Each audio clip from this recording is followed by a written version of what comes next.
Image, Constable. That's what we're talking about here. The basis of all diplomatic relations is not who you are, but who the other side thinks you are. Now, I've worked very hard creating an image of Canadians we can all be proud of. Yes, sir. You, on the other hand, have been doing everything in your power to wreak havoc on that image. Sir? All this do-gooding, Constable. Picking up litter, rescuing kittens, saving people's lives. What sort of message do you suppose that sends to the Americans? That we care, sir? Exactly. And people don't fear people who care.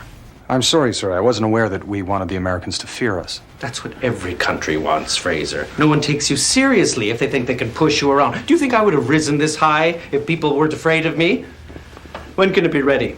Wednesday. Nonsense, I need it this afternoon. I'll have to take him with me. Well, then get on with it, man. Get on with it. There, did you see that, Fraser? That's another American tailor that fears me. I could see that, sir. And that's what Canada needs. To be feared by tailors? Along with every other American. Do we have a plan to accomplish this, sir?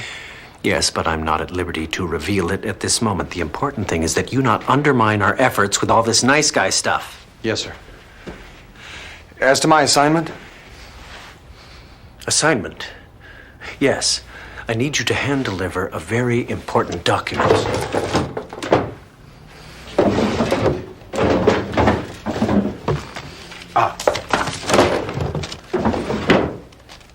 Now, I don't want to say that the relationship between our two countries rests on its safe arrival. But if something were to go wrong, I can't speak as to the consequences. It looks like a party invitation, sir. Clever, no? Just make sure that someone gives you a, get a... Signature? A signature, yes. And get the balloons on the way home. We're counting on you doing your part to make sure our reception is a success. You know your duties? Doorman, sir. Is that what you do? Yes, sir. Well, keep up the good work. Carry on. Oh, and Constable, Godspeed. Thank you, sir.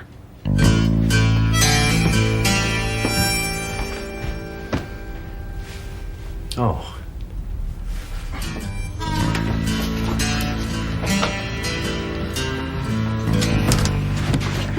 I have to go out for a while, Diefenbaker, on a very important assignment, so what I would suggest is that you just... Diefenbaker.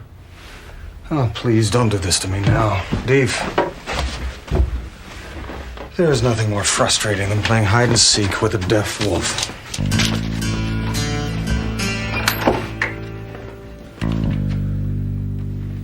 Jasmine, have you seen Diefenbaker?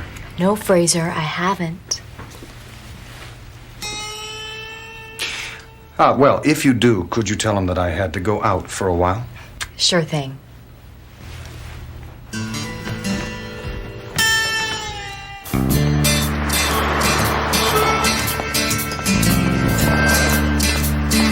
Can I give you a hand across the road, ma'am? Well, aren't you the kind young man? Where are you from?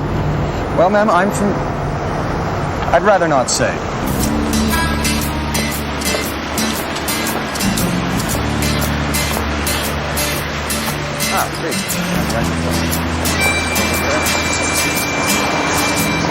Je m'appelle Catherine. Comment allez-vous? Could you tell me how to get to the nearest post office? 2 blocks up on your right. Bien, et vous? I'm sorry. You'll have to speak up. I'm trying to learn French, and it's difficult to do 2 things at once, especially if they're in 2 different languages. 2 blocks Oh, up on thanks your anyway. right. I'll find it myself. Oh, damn. Fermez la porte, Jacques. Merci. Fermez la porte, Jacques. Merci. Comment allez-vous?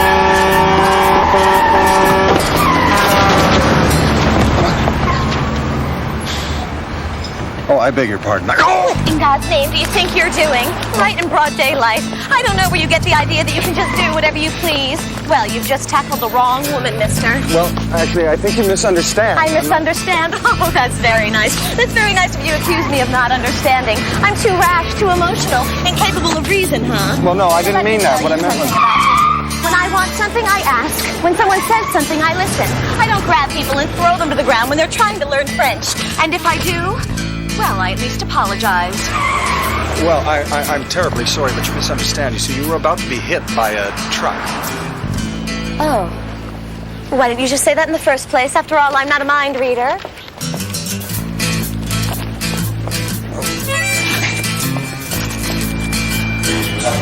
Oh, dear.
Excuse me, did you happen to see a young lady with a bright blue jacket and a floral skirt carrying a post office? Thank you. Thank you kindly. Oh, that's very kind of you. Excuse me, you don't mind if I cut in, do you? I'm getting married tomorrow. Oh, thank you. Excuse me. Oh, hello. This is that man I was telling you about. Hello. Would you mind if I went in front of you? You see, I'm getting married tomorrow and I'm running very late. Oh, thank you. I'm afraid that you have my letter. Your letter? Oh, no, these are my letters. Don't you remember they fell when you tackled me? No, you see, I had a letter also, only my letter didn't have a stamp on it. Oh, well, then you're in the wrong line. You buy stamps over there. Excuse me, sir. Yeah, go ahead. Oh, thanks. No, actually, you don't understand, or rather, let me think of another way of saying that. Excuse me. Yeah, sure. You see, Hey, wait your turn, buddy.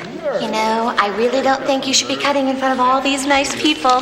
They were generous enough to let me pass, but I'm afraid you're upsetting them. Oh, here, I'll mail it for you.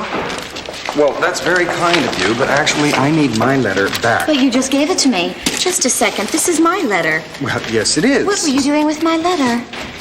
Oh, you're following me, aren't you? Exactly. Oh, well, that's very flattering, but I have to tell you that I'm already spoken for, and I'm afraid my fiancé is very jealous, so I think it's really best that we don't see each other again. I appreciate this, Ray. Let me get the door for you.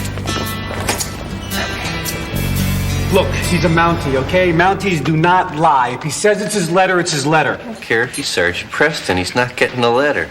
Ray, perhaps... Benny, let me handle this, all right? Let me see your driver's license, pal. I look like I'm driving. Look, once a letter is deposited, it becomes government. Are you looking for a letter from the Canadian consulate? Yes. From its designated destination. Oh, no, I wouldn't want you to get in any trouble. I get off at 4. Well, then I won't keep you. You must have a lot to do. Thank you kindly. So many times do I have to tell you? It can't be done. Yeah, well, if I find your mail truck parked in front of a hydrant, don't expect me to cut you any slack. There's absolutely no way to get that letter back. It's all right, Ray. How did you do that? Did I mention it was my day off? Several times. Consulate line is still busy. I thought I did, but then I became confused when I found myself driving around delivering mail. Well, this isn't just mail, Ray. This is a highly sensitive Canadian government document.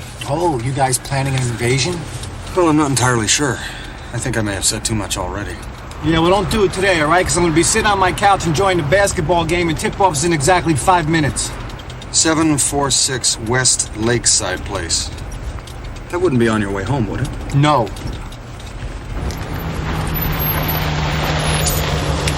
I'll just be a minute. All right, I'm counting down, Fraser. 1, 2, 3, 4. Technically, that's counting up. Get the hell out of here. 9, 10.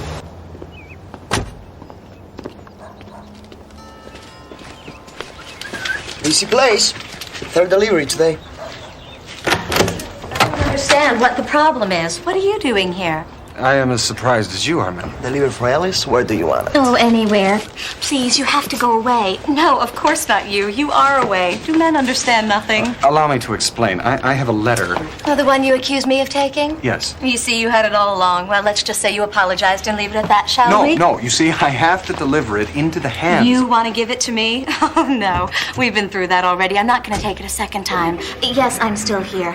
Listen, we both know why you're doing this. And if I was available, I might be intrigued, but I'm not, so you'll just have to leave. I honestly didn't know that this was your address. Don't be ridiculous. It's written right there on the envelope. Ma'am, all I want to do is deliver this letter and... All right, I'll take your letter, but no matter how well it's written, I'm not going to change my mind. I'm getting married tomorrow.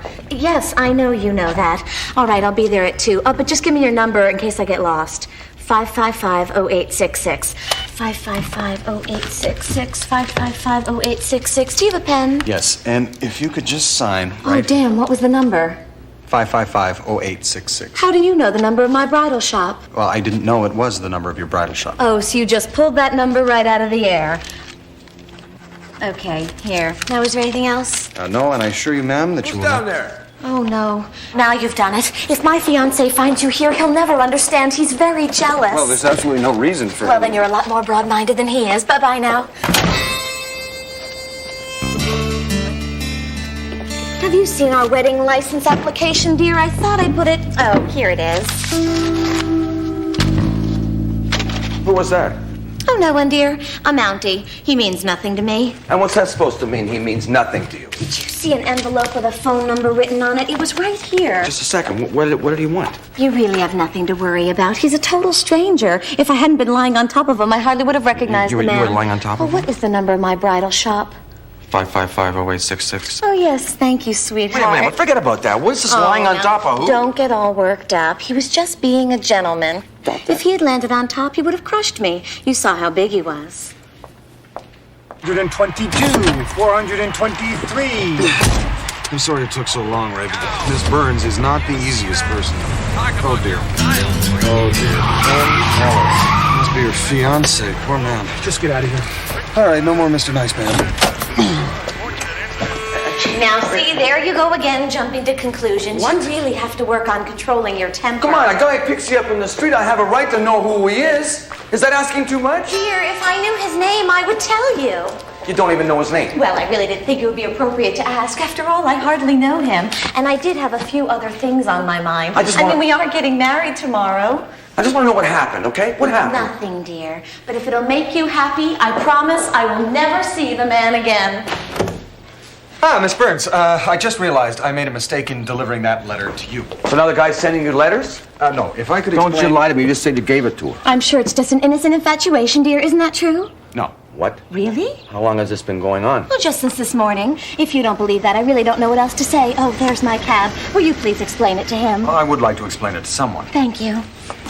You see, sir, all I'm attempting to do is deliver a letter to you. And give me the letter. Oh, dear. She took it with her, didn't she? This really is not going particularly well. If you'll excuse me, sir, I have to pursue your fiancée, otherwise I might not be able to catch her. And I thank you kindly for your patience. Ma'am. We have to follow her. Who? She's in that cab. We can still catch her.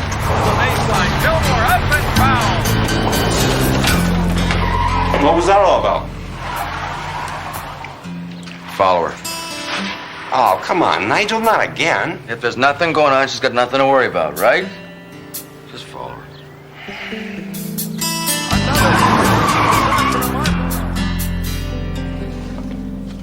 Excuse me, sir. If there's nothing else, I'll be leaving, sir. All right there, Mrs. McGuffin. Thank you.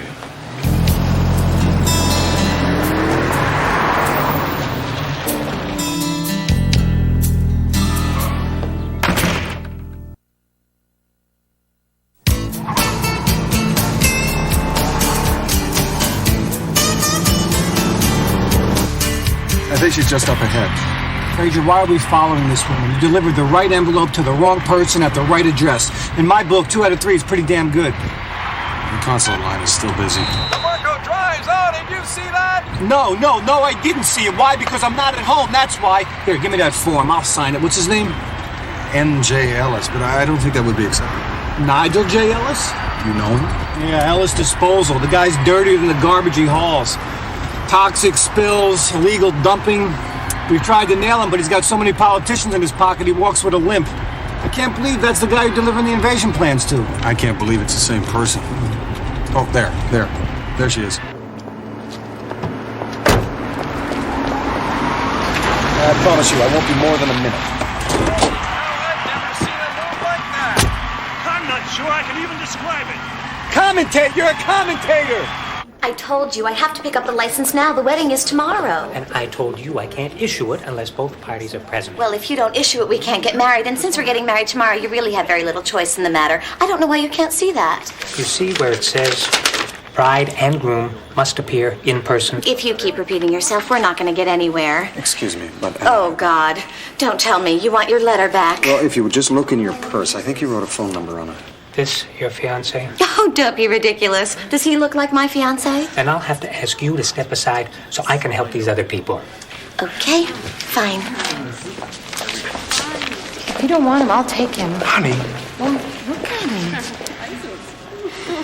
You see what you did? Well, I'm sorry, but I fail to understand how my not being your fiancé prevented you from getting your license. Oh, that's ridiculous. If you were my fiancé, I'd have the license right now, wouldn't I? And they say men are the logical ones. All right, you'll just have to do it. Oh, I'm sorry, do what? The office closes in 15 minutes. Nigel can't get down here in that time. You just have to tell him that you're my fiancé. No, I couldn't do that. You want your letter back? Well, yes, but I'm not about to lie to a public official. All right, then don't say anything. I'll do the talking. Excuse me. I found my fiancé. You just told me he wasn't your fiancé. I was mistaken. I didn't recognize him. What's your name?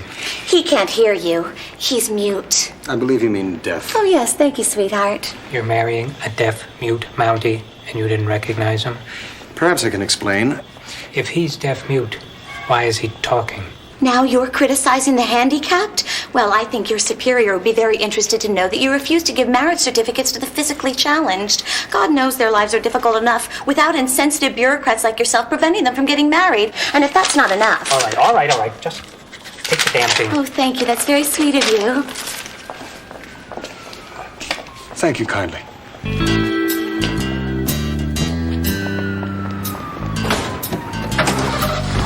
Excuse me, ma'am. You forgot to...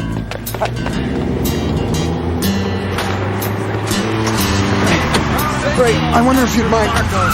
Yes.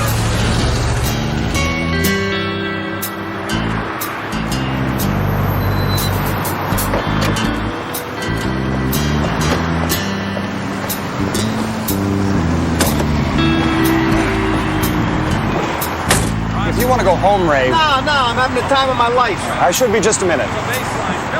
Oh, no, I probably won't. You better go home. No, Ray!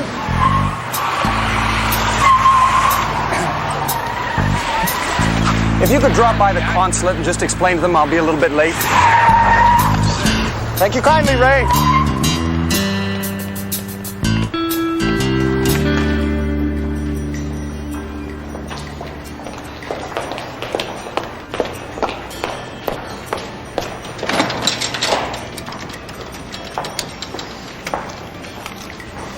Yeah. Nigel, it's me. Yeah, she's alone. She's here and she's alone. Now, can I get out of here? I'm telling you, it's a waste of... Yeah, fine. I'll stick around. Yeah.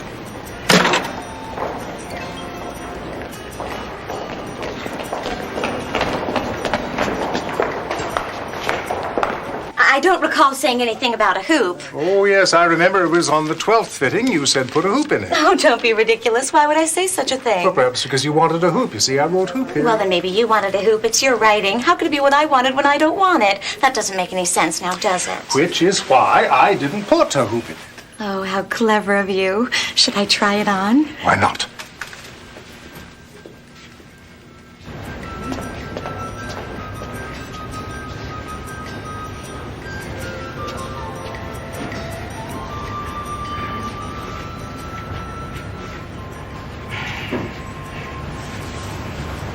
May I help you?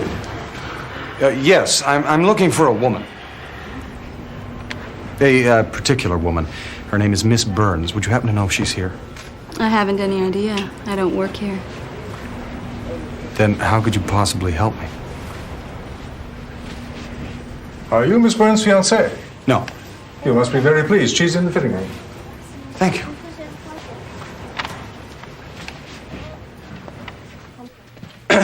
Miss Burns, it's Constable Fraser. You know, there's a very thin line between persistence and obsession. Well, I'm afraid that you forgot to give me the letter. Oh, no. That man works for my fiancé. Which man? Oh, this is not good. This is not good at all. Miss Burns, it's me, Perry. Which Perry is that?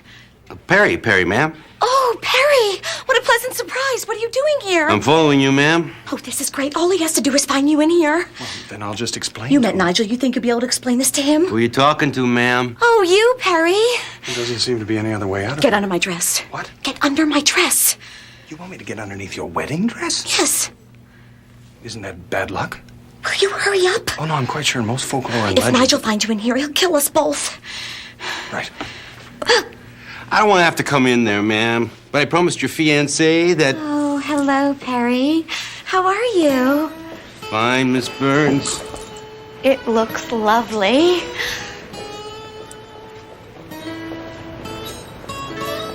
I just want to see how it moves.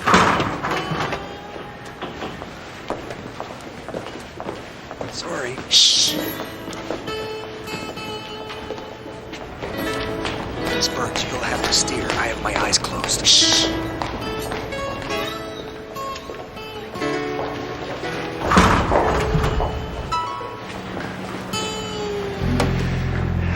Nigel, I got some bad news.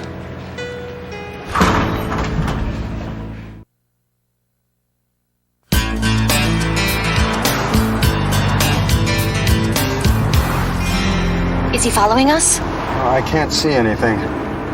Your fiancé, he wouldn't be Nigel Ellis of Ellis Sanitation, would he? You know him? No, only by reputation. Oh, he's usually a very sweet man. It's just that when he gets jealous, there's no reasoning with him. Well, you know what the Swiss are like.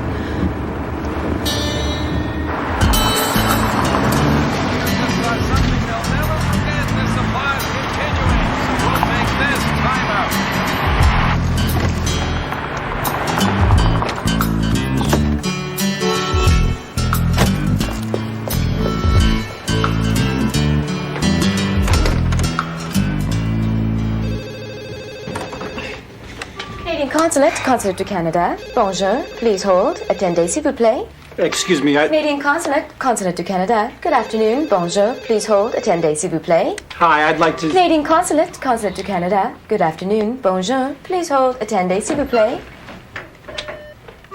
Thank you for holding. Merci pour attendre. I'm sorry, I don't speak French. Je ne parle pas français.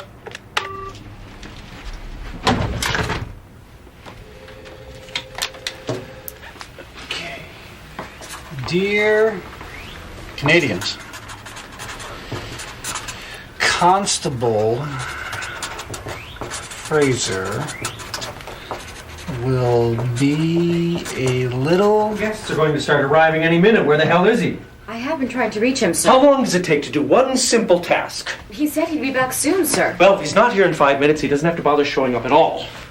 No more excuses. I will not be made to look like a fool.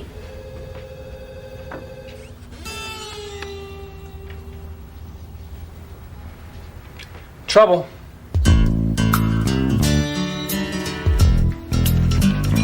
I have the Emperor's clothes. He's here, sir. Well, it's about time.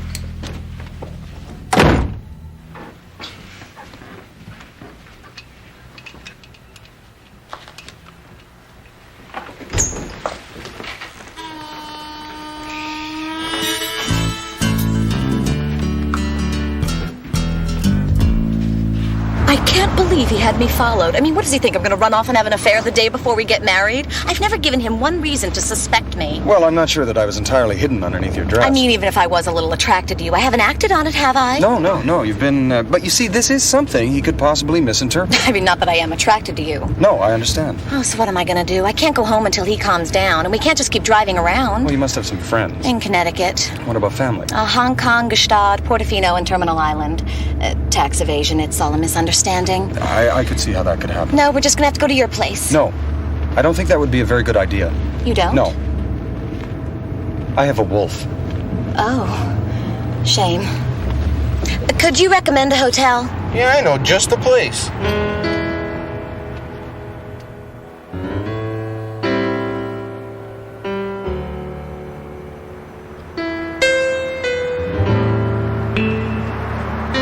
I really thought it was much closer.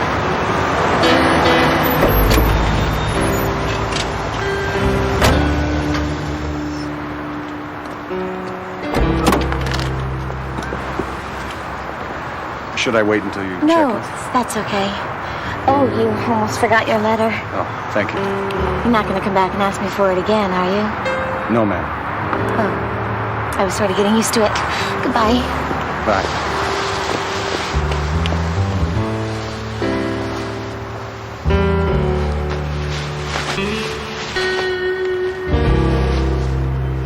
Thank you.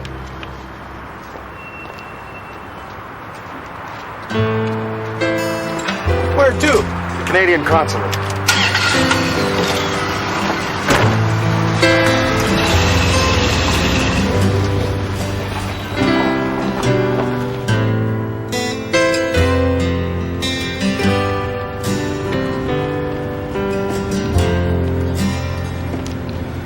We have to go back.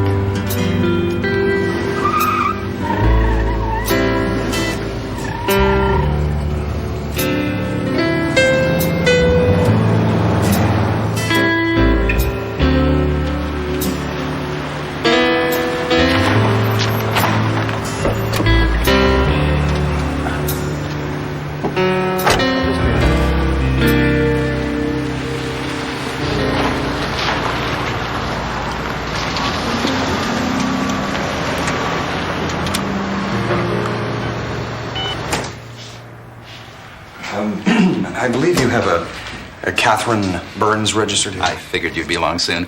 Can't have a honeymoon without the groom. Oh, no. I'm not the groom. My name is Constable Benton Fraser, Royal Canadian Mounted. The Mountie and the Damsel in Distress. My wife and I used to play that. Perhaps if I showed you my ID. No need. I booked you into the honeymoon suite. Heart-shaped waterbed, private lava pool, and complimentary champagne and oysters. You see, it says right here, RCMP. Nice touch. No, you don't understand. No. Have a good night. Thank you.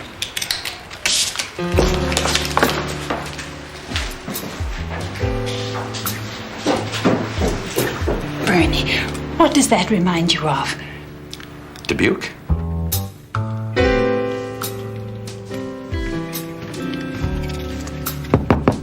Miss Burns? I don't need any more champagne, thank you. These two are quite enough. No, it's me, Constable Fraser. I'm afraid you gave me the wrong letter. Oh, I was hoping you'd say that. No, I I think you're misreading. Where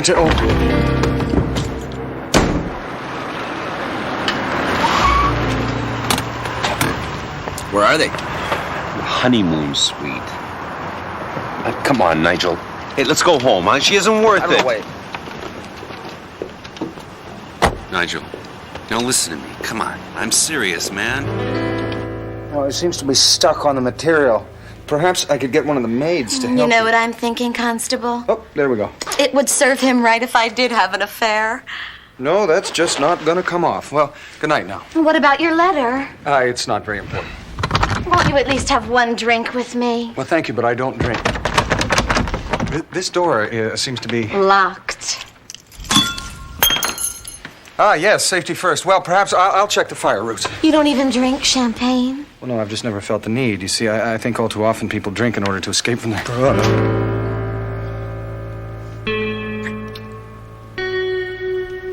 Well, perhaps just one bottle. That one's empty. The other one's beside the bed. Well, we really should discuss this. You see, at times of emotional stress, people tend to act irrationally. You seem to be under a lot of stress yourself. Well, that may be so. So you may be acting irrationally. Oh, dear. I think you lied about my zipper.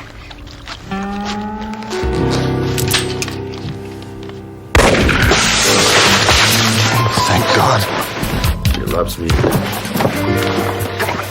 She loves me not. Nigel, is that you? What?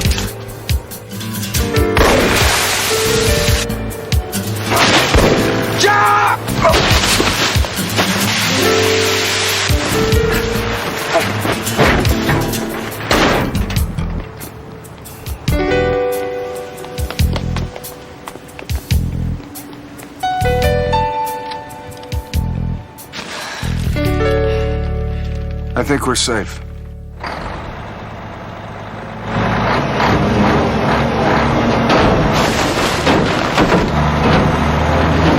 Oh, I could be mistaken.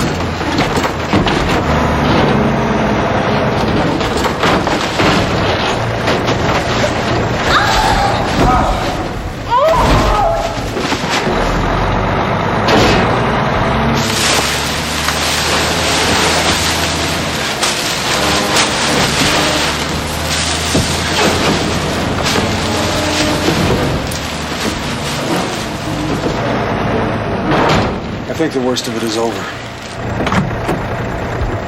Take a coffee break.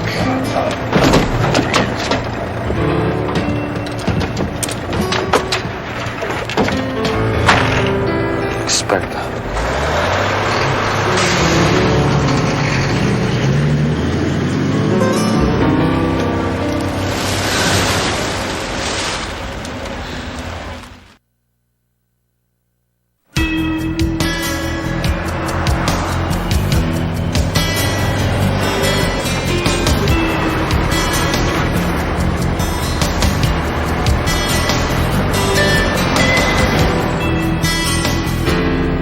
My mother wanted me to wear her wedding dress. Of course, always the rebel. I had to go out and have my own made. Now look at it. Well, you know, dry cleaners can do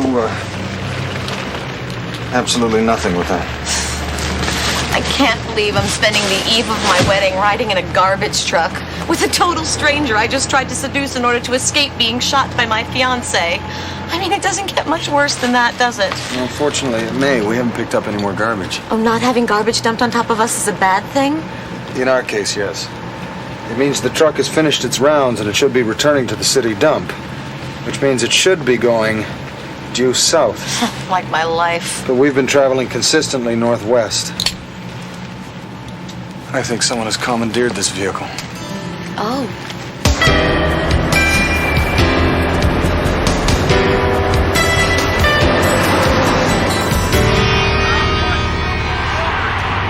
I've never seen a game like this in my life.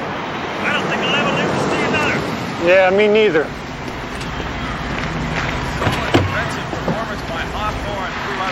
You know what the score is? Shut up and get inside. Come on, ain't got all night. Let's go.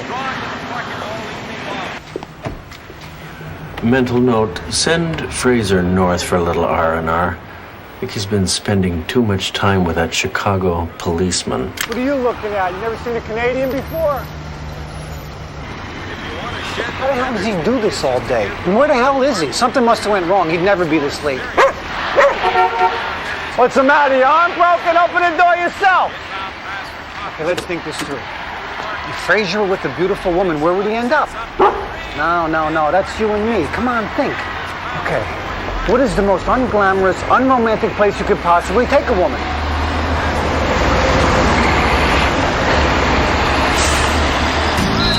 Oh, come on, the garbage truck, not even Fraser's that. Hold on, Benny!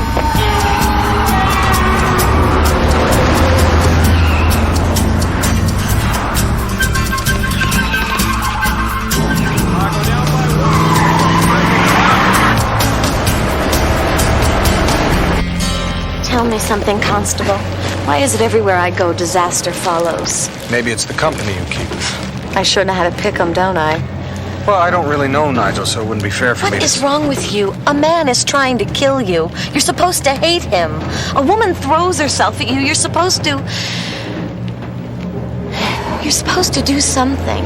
Miss Burns, you are engaged to be married. Were you always so good and honorable and perfect? And what the hell are you doing? It's just a loose thread. You wouldn't happen to have a pair of scissors. No, of course not. Just yank it off. Well, the button might fall off. It's a button. Take a risk. All right.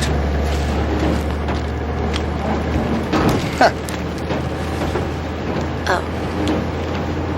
Don't you ever do anything reckless or stupid or wild?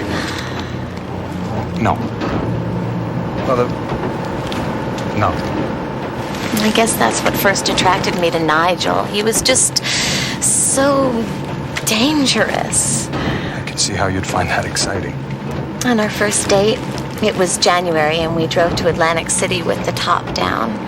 He took me to this high-stakes crap game in the back of the bar, and we drank much too much champagne and ended up jumping off the pier with all of our clothes on. It was just... It was romantic.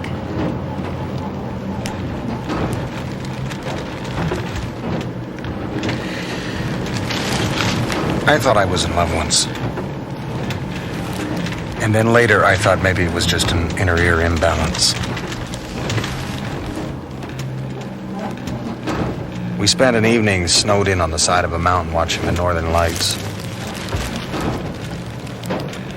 It was probably the most dramatic moment of my life. But in the end, I realized I'd learned two things. The first is that it's easier to think you're in love than it is to accept that you're alone.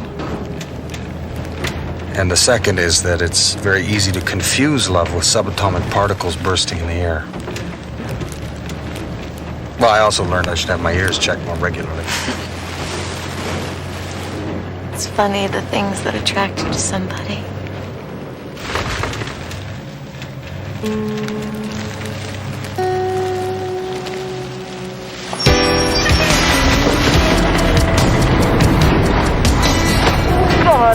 saved my life.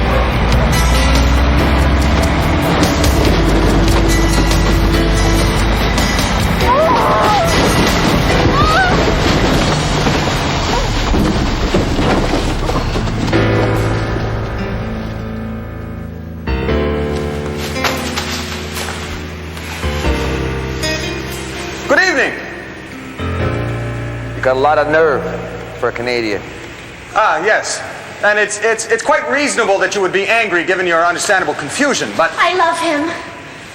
No, she doesn't. Yes, I do. No, she doesn't. She's just angry and attempting to make you jealous, which at this particular moment would seem to be a rather poor choice. You know what? It worked.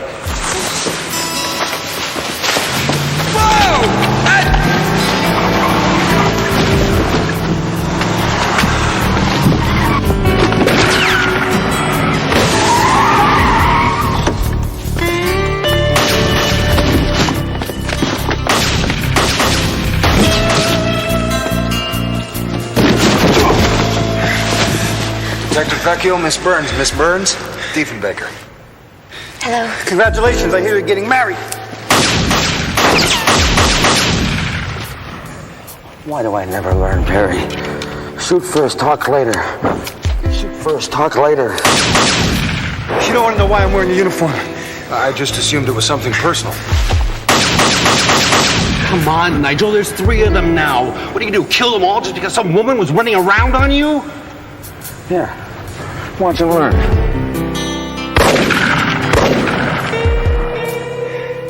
Mr. Ellis, I want to assure you that Catherine has been completely faithful to you. Except for the part on the waterbed. Waterbed? Ella's entirely innocent. Yeah, big shock there. Unfortunately, if you don't believe this, there's nothing I can say to convince you of it. What, no Mountie stories, no Inuit tales? You can never know what is in another person's heart. You can only know what is in your own, so look inside your heart, Mr. Ellis. Do you love Catherine? Well, why do you think I want to kill her? That's it? Well, unfortunately, there's nothing you can do to prove a virtue, Ray. I'm out of shells. Give me your gun. No. Sick, give me your gun. No. He's not going to listen to reason. How many bullets do you have left, Ray? 1. I'm not shooting my car. I blew up the last one for you, and I'm not doing it again. Well, actually, that's not what I had in mind. Good, because I wasn't going to do it anyway. Well, I know that, Ray. What I had in mind is you and I creating some kind of diversion. Well, Catherine made a run for that chute over there and slid down a safe. Unfortunately, you're out of bullets. I lied. Oh, well, in that case, do you think you can get a clean shot of the rear bumper? No. I said, no. Now, what if they look up here and they see us like this? What are they going to think? Here's what we're going to do. On the count of 3, I'm going to come up shooting. You throw a head of lettuce or whatever it is you do, and the lady runs for the log ride. You ready? 1, 2. Oh, this is ridiculous. 3.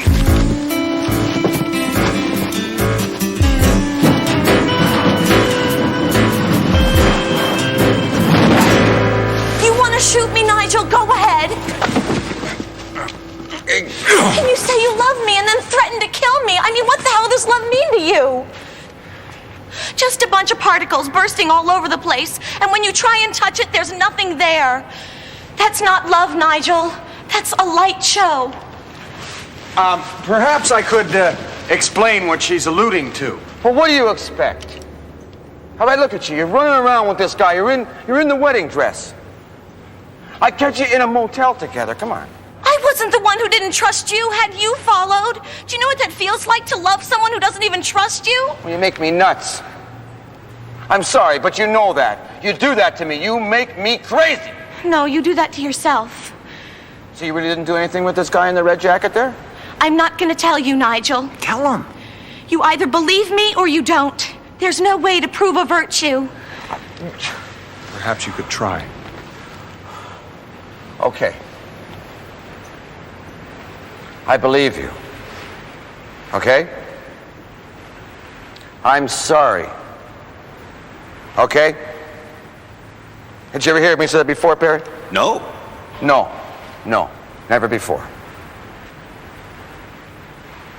I am sorry. Okay? Come on, baby, let's just go home.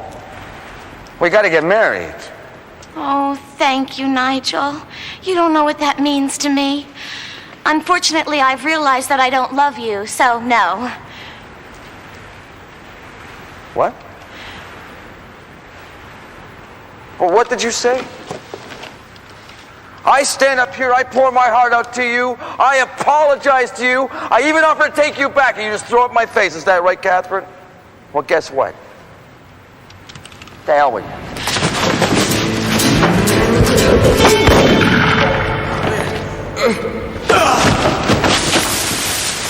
Hey, I'm just along for the ride. Can't believe you threw your hat. Well, it's feeling incredibly stiff and grim, especially specifically. Yeah, we're in the middle of a crisis and you throw your hat. I'm sorry, Hey, man. look what I found. Remarkable.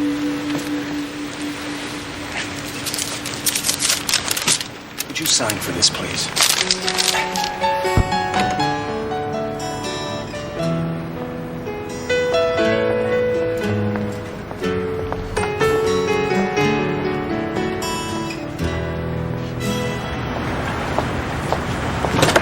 Good night, men. Good night, sir.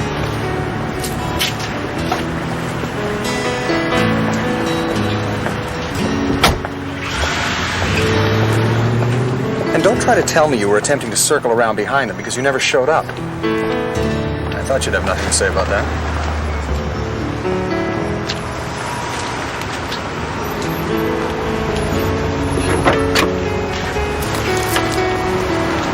Am I too late? No. No, I think the band is still playing. Nigel couldn't use it. I was hoping maybe I could steal you away for a dance. I'd love to, but, Duty calls? such as it is. Well, maybe another time then.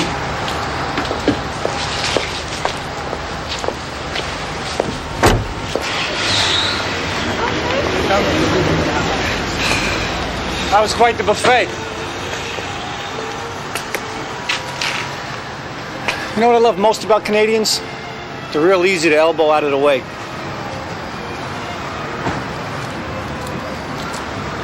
What are you doing? Just a loose thread. You wouldn't happen to have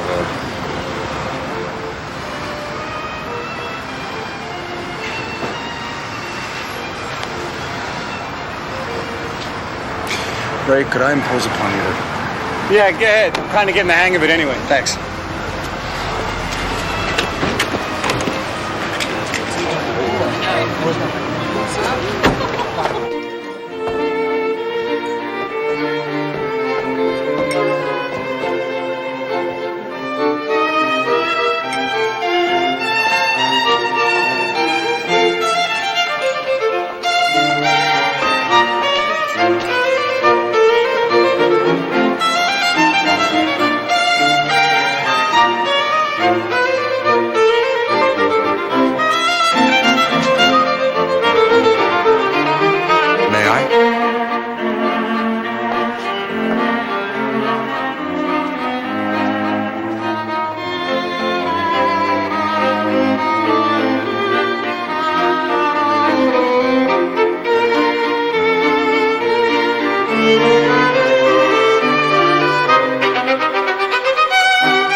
Did you folks have a good time tonight? Yes, thank you. That's great, that's right. Excuse me, wait a second, ma'am. Do you have dinner rolls in that purse? Dump it on the hood. Yes, sir, you up against the car. Come on, empty your pockets. Let's go. High winds, northern sky will carry you away. You know you have to leave here. You wish that you could stay. There's 4 directions on this map, but you're only going one way. Due south, that's the way I'm going. Due south.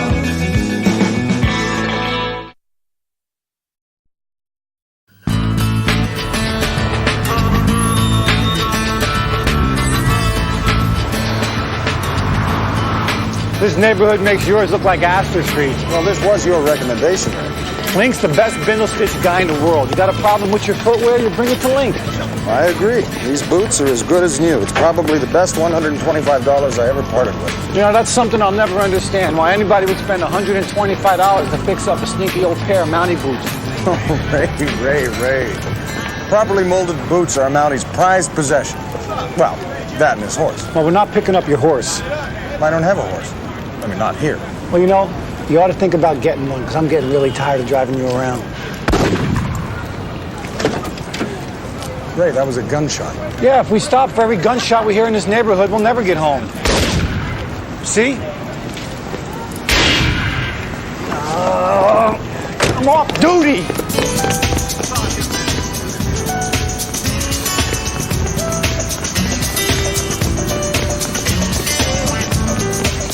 You're off duty, and unless somebody shot a moose, you have no jurisdiction!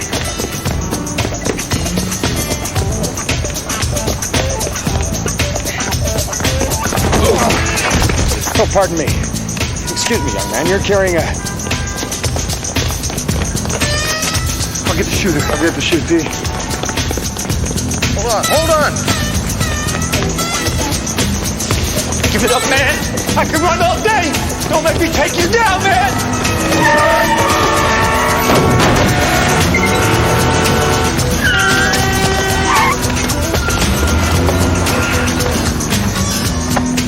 Who did this to you? Nobody. Phone in there.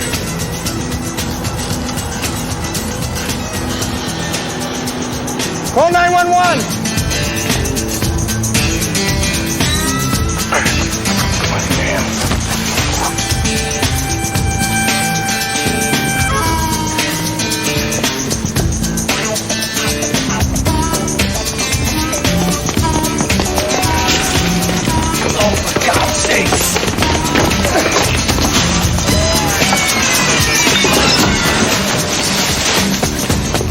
Help! Sir, help!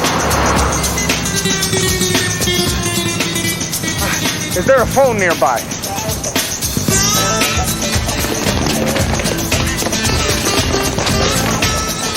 Drop the weapon. Unless you can fly.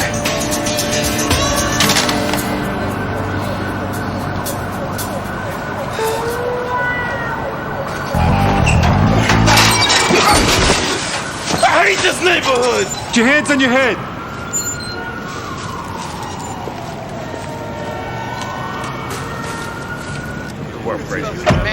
Thank you kindly. Thank you kindly. Let's just hope my car is still there. Ray, this was worth it. We saved a life. You made an arrest. And the neighborhood is a safer place. Oh, dear. What? My boots are gone. It's okay.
Excuse me, I'm looking for a pair of boots. RCMP regulation issues. I suppose you wouldn't be familiar with them. They're just like the man on the horse is wearing, only mine are somewhat older and therefore more faded.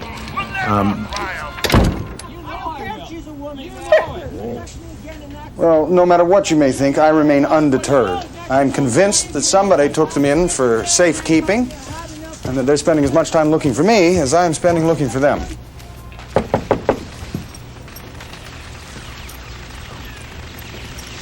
Excuse me, sir. The residents of this unit would appear to be home, yet they're not answering their door. Well, ain't that a shock? Were you home yesterday at the time of the incident? Man, let me tell you something. I didn't hear a thing. Well, actually, I'm looking for a pair of, Right. Let's go.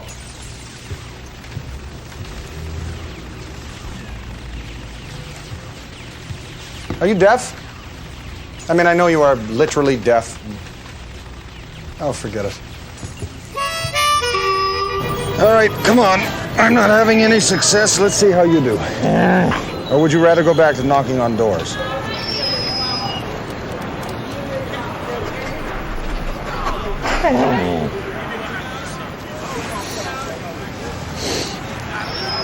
Yes, I see what you mean.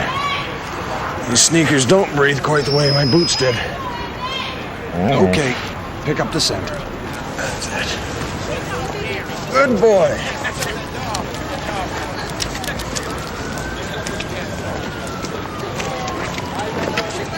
Good morning, gentlemen. Yeah, you hunting moose or something? I know, boots, actually. You wouldn't have seen someone wandering around. Yo, check it. I can give you $200 Nikes for $50. Well, now that offer sounds almost too good to be true, but I'm really only interested in boots. So thank you kindly.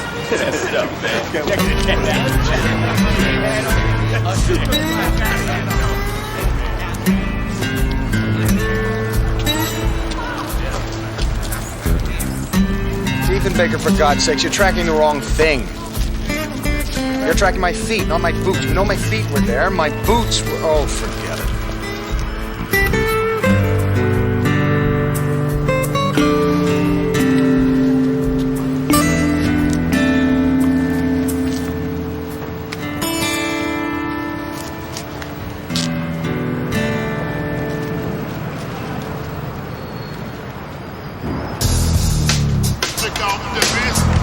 Yo. Good morning. Yeah, look, just get in the car. Well, actually, I don't need a ride. Look, Lou would like to talk to you, man. Do I know Lou? First you meet him, then you'll get to know him. Get it? Very well. Hey, no dogs in here, man. He's a wolf.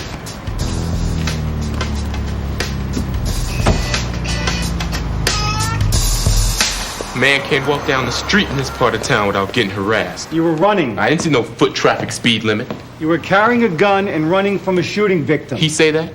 You know as well as I do, he didn't say that. Look, I was carrying a gun so I wouldn't wind up a shooting victim. Right. All right, baby, here we go. With that pick, baby. Here we go.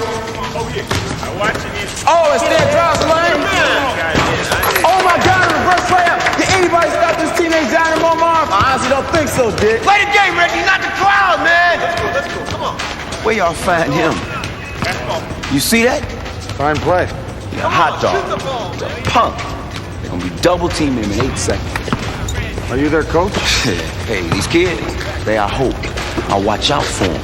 I'll provide the ball, a few burgers, a place to stay if they need it. Come on, man. You can look at me as a corporate sponsor. Check out the sweats I got. Very magnanimous of you. Magnanimous? Hey, I'm a magnanimous kind of guy.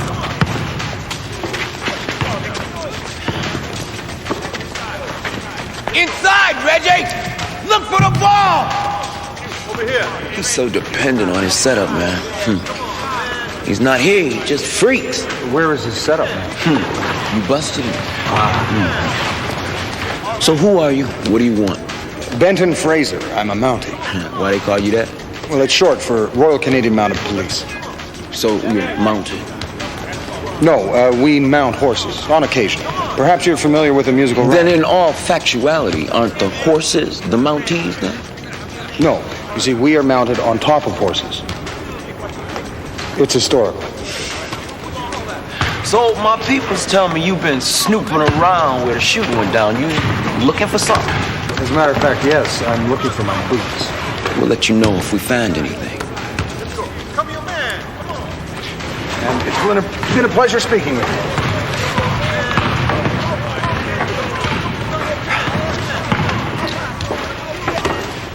Get it in the Reggie! Reggie! Purdue, see that garbage, you gonna be sweeping up your pop's barbershop for a long time in your short, stupid life.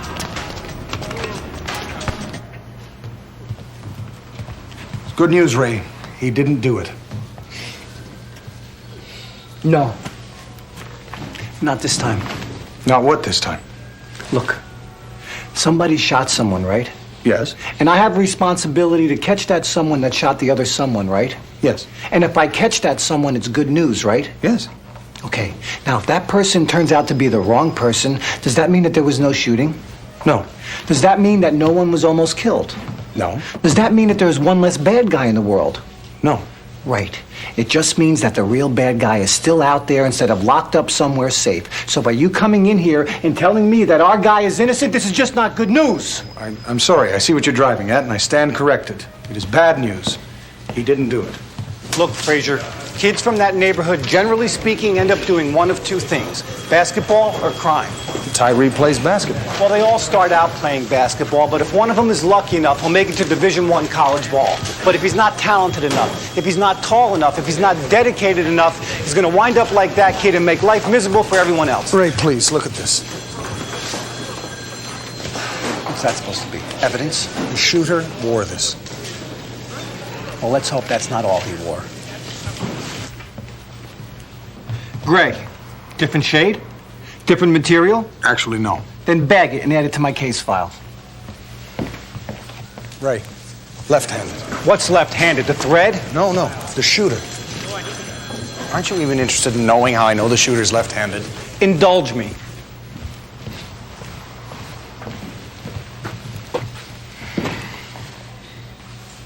What hand? I know what you're thinking. He hasn't made one right-handed shot. Is this your way of admitting you're wrong? No, it's my way of suggesting the young man is extremely dedicated. He's practicing his weaknesses, not his strengths. He's making left-handed shots because he is right-handed. All right, I'll buy that. Explain this. Ballistics report. Gun matches the bullet that went through the victim. Your boy's fingerprints are all over the trigger. Well, we know he held the gun, Ray, because we found it on him.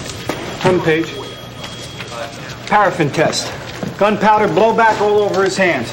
He fired that gun, Frazier. All the tests match him to the shooter. So for the next hour, I'm going to treat myself to thinking that he's the guy.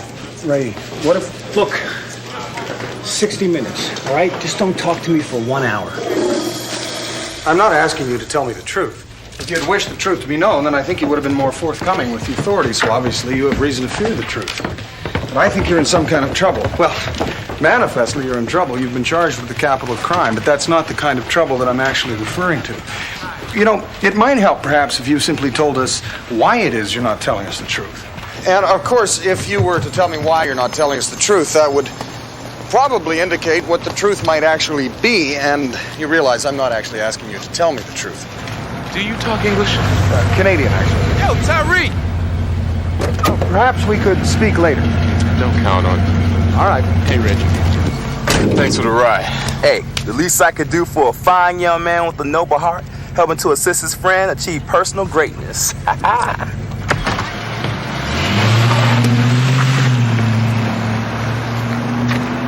That was him. Yes. He's out. Yes. He made bail. Yes. Well, where did the punk get the money? I lent it to him.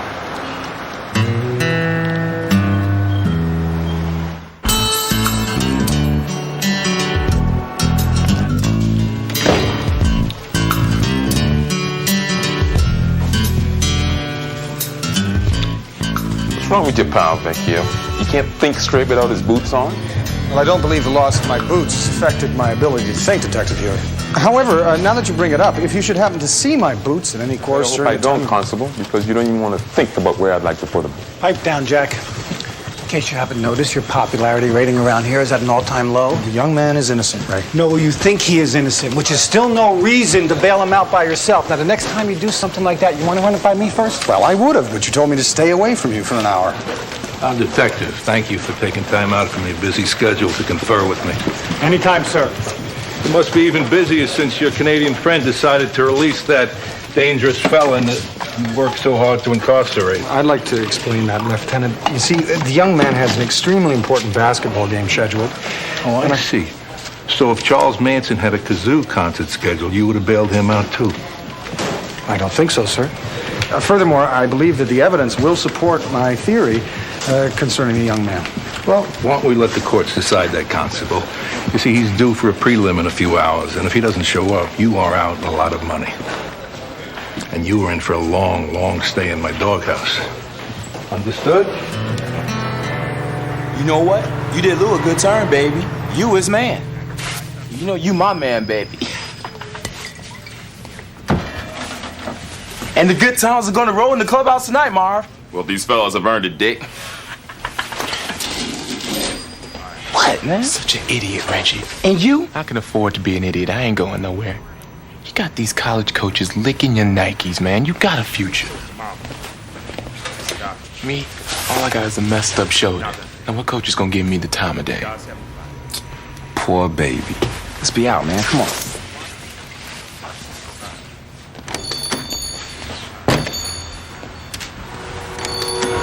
You see that, Benny? The next 5 blocks down is the turf for the 2-4 Dragons. Now, if you're not a member of that gang and you cross this street, you're gonna wind up getting shot. Now, that's what happened to Taylor Thomas, left-handed threat or not. But Tyree was not the shooter, Ray. Then why was he carrying a gun? I don't know. Then why did he shoot the gun? I don't know. Then why did he make me chase him? Well, I haven't figured that out yet. Ah, at least we're getting somewhere. Yes, it's encouraging, isn't it? Rebound! Give it to me, dog. Here we go, baby. Oh, that's too bad for you. Set it up for me, Yes, baby. sir. Set it up. Go ahead, man. Oh! That's what I'm talking about right there. 1-2 punch, baby. Look again, man. That's it. Tyreek. Come here a minute. The bullet was extracted from the wall here, which would mean that the gunman had to be where you're standing. Because this is where you found the thread. It had rained earlier that day. The wind was from the southwest, yet the thread was dry. There was no sign of mold. Also, the footprints at the site would indicate that a man approximately 79.5 kilos stood there sometime after the deluge. Well, that could have been anybody. Now, here's how I see it.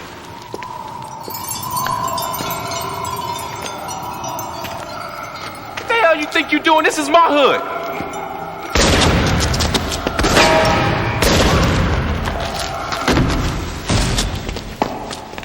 Tyree fires the first shot and misses. The victim fires back, misses by a mile, hits a garbage can. Tyree fires again and nails him. Bada bing. What did you just say? What? You said, bada bing. Yeah, don't they say that in Canada? No, just listen to the sound of that.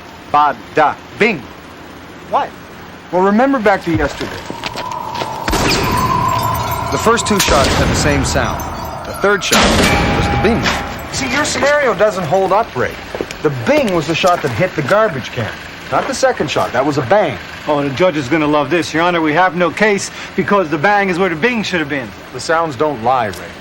All right, then tell me this. How does the bang being where the bing should have been No, have that's anything... the bing being where the bang should have been. But what does any of this mean that I busted the wrong guy? Perhaps Tyree was with a left-handed man. And yet the mounting just bailed you out. Just out the goodness of his heart. I don't know. Man, Tyree ain't gonna say nothing. Anything. What? Anything. Tyree ain't gonna say anything. Oh, right. Where'd you go work on your jump shot?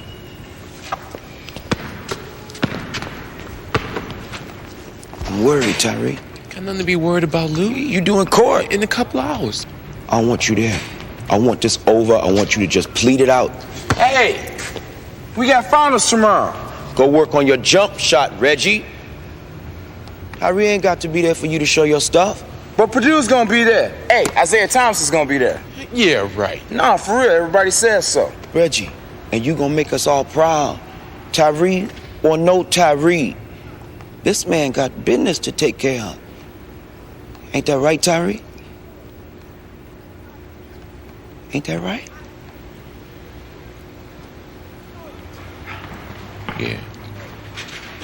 Yeah, Lou. Tyree, Junior, you a juvie. You gonna do light time, man. I'll look out for your mom, make sure she okay. When you get out, it's you and me. Get you some protection, you be making big money. Isaiah Thomas, need Isaiah Thomas some other time. Thank you.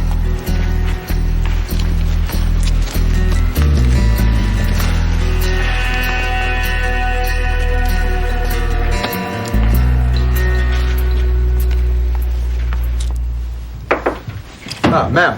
I received a call from Lieutenant Welsh at the Chicago Police Department. Good man, fine commander. He was less enthusiastic about you. Oh, I'm sorry to hear that. He mentioned that you had bailed out a gang member who's been accused of attempted murder. Yes, ma'am. As a matter of fact, I'm on my way shortly to attend his preliminary hearing. Is there a good reason why you're not standing at attention, Constable? I beg your pardon? You heard me. Yes, I did. Why did you do that? Do what? You moved the garbage can in front of your feet. Did I? Are you hiding something, Constable?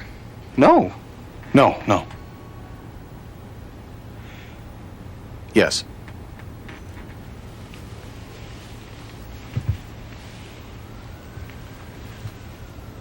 You're wearing sneakers. I lost my boots. They're not yours to lose. I understand that, sir. It was in the process of saving a life. With your boots? No. You see, the seams had become frayed, and to be frank, I was less than enthusiastic about my prior cobbler's mastery of the bindle stitch. Is this going to be a long story, Constable? Quite a long story, yes, ma'am. The life you saved, was this person a Canadian? I shouldn't think so. Then you're paying for the new boots yourself. Understood.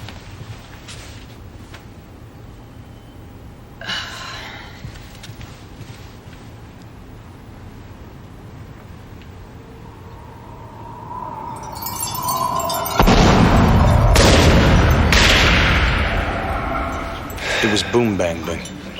What? It wasn't bang, bang, bing. It was boom, bang, bing. Look, Benny, I know what I saw. I know what I did. Now I'm going to have to tell that all to the judge, and if it goes against the kid, I can't help that. Ray, please, just try to remember. The sounds are all stored in here, so just clear your mind. Imagine say you're on an ice floe. You are thousands of miles from any conceivable distraction. Is this an Eskimo trick? No, Inuit. Close your eyes. Close your eyes. All right, now, put yourself back at that moment. What do you hear? The entire Chicago Police Department laughing at me? Ray, please humor me. All right.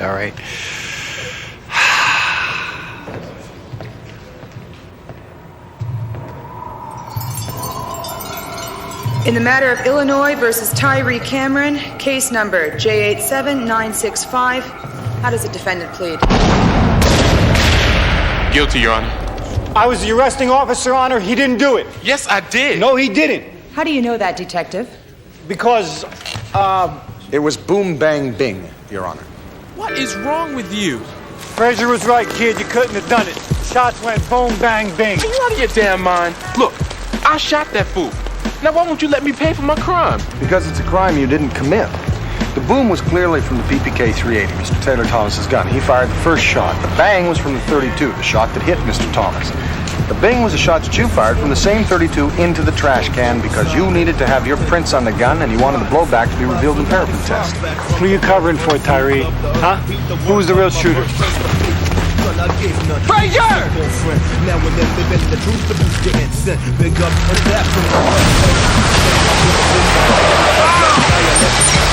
apparently transparent and see-through, full of fade like the purple haze like every day, all day. And boys, think the heads around them. You all right, man? This is for my all right, I'll just...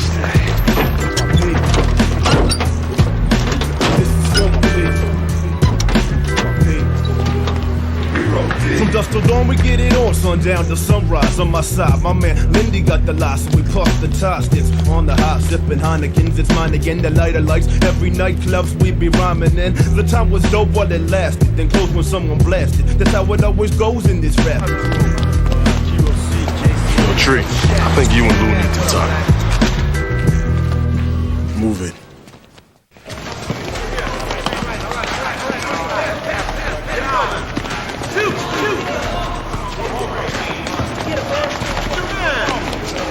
I'd like to protect you, Tyree. Really, I would, but you shouldn't have been walking away from that courthouse in the first place. Lou, it's the Mountie and the cop. They're not letting me take the fall for this. They're not leaving it alone. That Mounter know something, Tyree? He don't know nothing. Not for me, though. He been asking a lot of questions, you know what I'm saying? I mean, if he was to find out anything, that wouldn't be good. I mean, you gonna let that happen to your friend? I'm not gonna let anything happen. I'm gonna do the right thing. No. You're worrying me, Tyree. Nothing to be worried about, Lou. There is one way you can eliminate my doubt and eliminate my worries. All right. Trevor. Give him your piece.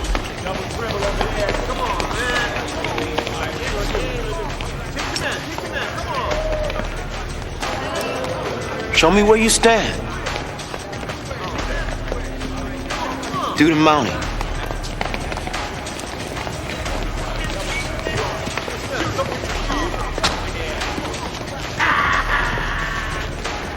Vecchio, sometimes it seems like you make a full-time job out of destroying your own career.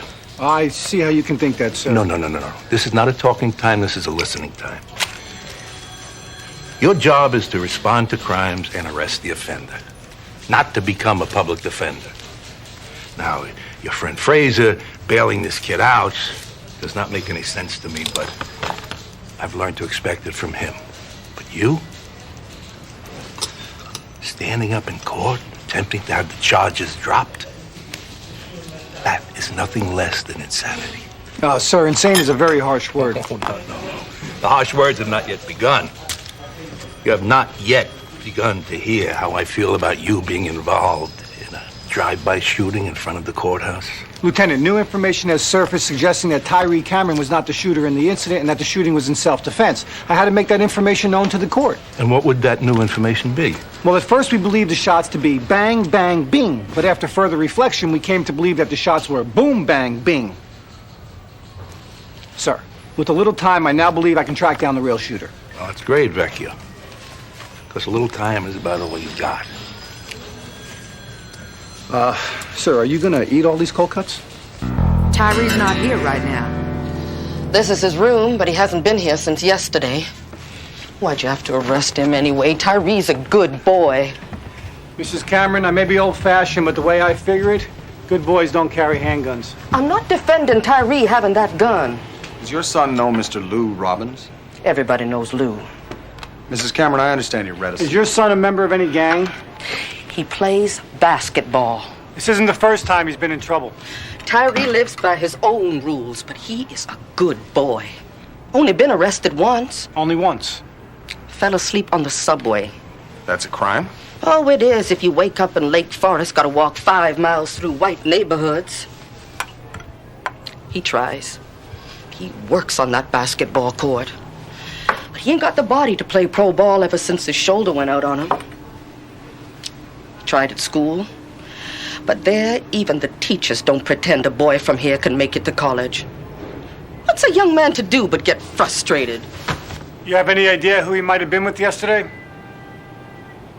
Yeah. He had to practice, like, every day. Lou takes him out for a meal afterwards. Yeah, he's a regular prince. It breaks me up inside to see that drug dealer being the only one who looks out for them kids. The only one who gets through to them. But you tell me, he doesn't look after them, who does? The government? The police? So you think it's possible that Tyree spent the day with Mr. Robbins? Could be. So sure bet he was with his friend Reggie. Ain't nothing that separates those two but the need to shut their eyes every night. You talk to him.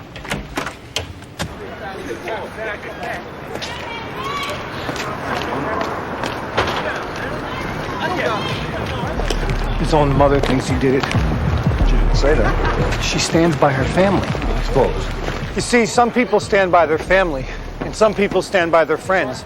And then there are other people who stand by complete strangers only to have their friends reamed out by their lieutenant. Ray. It's abandoned. Well, if it's any consolation, things aren't going very smoothly at the consulate either. Consolation would have been you buying a new pair of boots instead of me taking you to my cobbler. Well, as I recall, it was you that insisted. I thought you were the one who was apologizing. No, right. I'm sorry. Now, I'm going to go back to the crime scene and take a look around. You coming? No, I think I'm going to go and talk to Reggie. He probably won't talk to you. Well, he may not have to, Ray.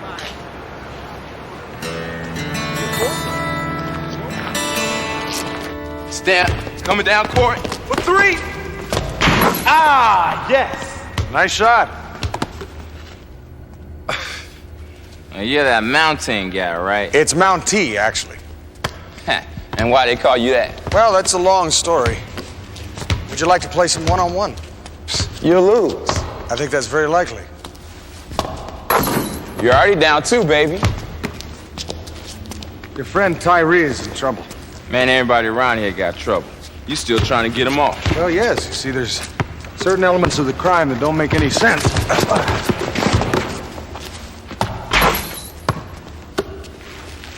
I don't think Tyree shot that young man. Oh, yeah? And how you figure that? To begin with, the shooter was left-handed. You know, it's hard to prove something like that. Well, that's true, but it's also my belief that the third shot was fired to provide blowback on Tyree's hand and arm, to make it appear that he was a shooter. And why would somebody do that? Well, friends protect one another, and I think he was covering for someone. Hey, Mountie. If Tyree said he did something, then he did it. I mean, it's that simple. You know, when you live down here, sometimes you gotta shoot somebody in self-defense. If it was self-defense, the man in the alley would have had a gun. He had a gun. How do you know that? Were you there? No. No, of course not. Because if you had been, then you would have had to protect your friend. Thanks for the game.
Oh, you're hungry, are you? Well, perhaps you should learn how to use the stove. Just joking. Hello?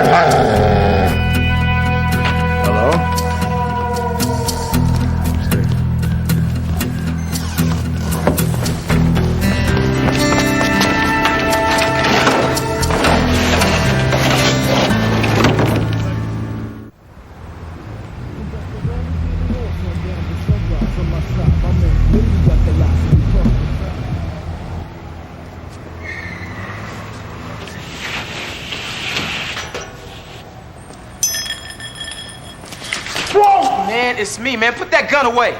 Man, don't do that. Look, I bought you some chips, man. Jeez.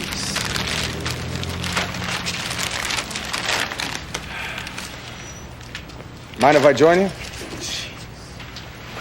Don't come any closer. Hey, be cool, Tyree. Reggie, go home. Man, I ain't going nowhere. You were waiting outside my apartment. What if I was? Is it off limits? I ain't got a right to be in front of your building? Were you there to visit Ms. Krezjapalov, Mr. Mustafi, or were you there to visit me? Maybe I was. Well, that's good. Because we still have a lot of things to talk about. For one thing, I don't understand why you're prepared to go to prison for a crime you didn't commit. And don't try to get into my head. You and me, we ain't nothing alike. It's 2-4.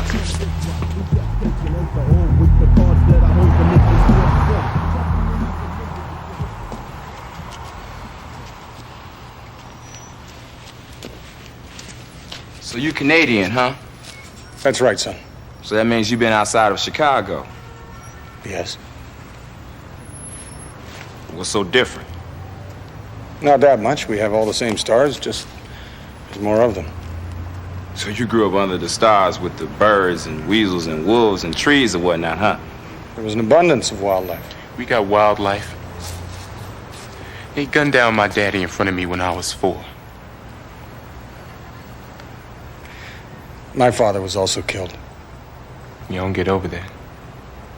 No. Life sucks, don't it? What are you afraid of? Nothing. You're not afraid of death? Are you? Yes, very much. Frazier, open up. It's me.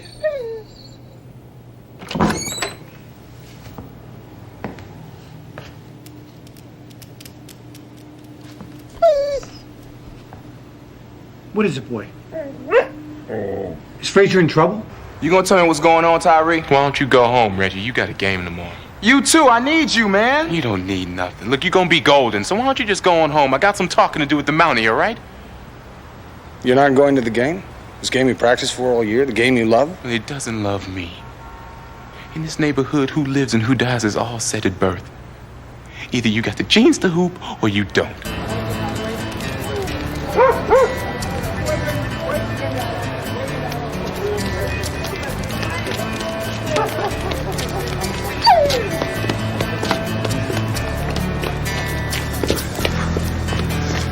Okay. Good boy. We'll rest here. Okay? Maybe we won't rest here. Reggie here, he's good enough. He's got a future. The rest of us, we'll flip burgers for a while. We'll sell drugs for a while. We'll keep busy until we piss somebody off or we just happen to end up in the wrong place at the wrong time, which happens too damn often. And somebody steps up with a gun and they make you dead. Just because you have a gun doesn't mean you have to use it. You proved that tonight.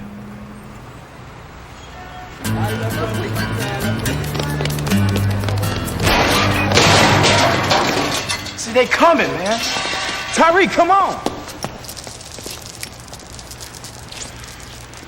And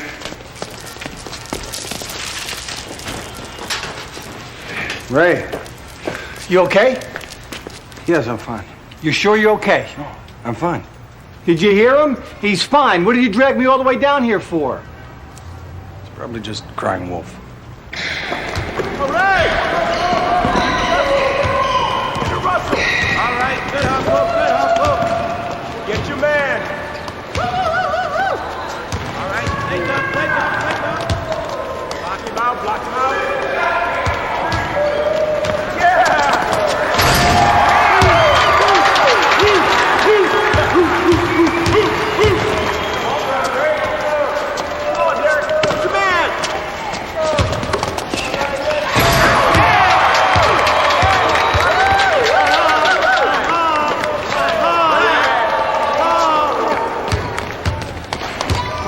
Talent, ain't he? Yeah, he is. Yeah! All right! Reggie! Double team my man down low, Reggie! Yeah, Reggie, where the team? Where the team? You're not impressing everybody. Yeah, Reggie! Flow! You hear me? Reggie! What's that? What was that? what's wrong with you? Nothing, man. Then I'll blow it! Play the game! Hell no, man. This is my ass that's on the line for you. Look, I ain't ask you to do that, all right? You didn't have to. You were gonna kill that Mountie. Look, we can get out of this, all right? Both of us can. This is out of our hands. You do what you're told and I do what I'm told. There ain't nothing that happens around here. Nothing that Lou doesn't want to happen. He wanted you free and he wants the Mountie dead. All right, so what happens if he wants you and me dead? Huh? We kill each other? Hell, doing, Reggie. Playing ball. You play it better. You check that attitude. You don't want to screw this up. Ray, excuse me. I'll be right back.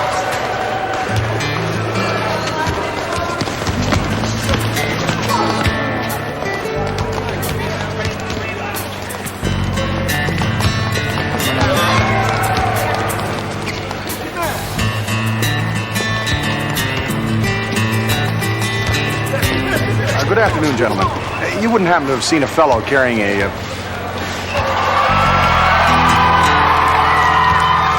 Oh, dear. Here we go. Come on, over here.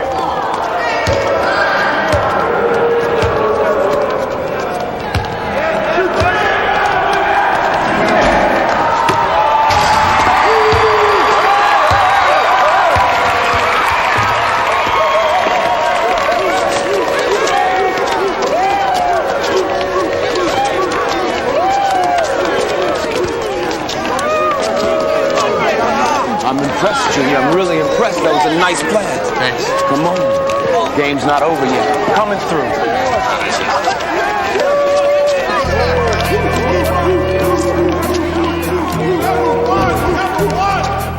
You had a job to do. You ain't do it. We won, didn't we? Yeah. You know what I'm talking about. The Mountie, Junior. The Mountie. I wasn't right. Hell yeah. Here's your chance. Time is right, Tyree.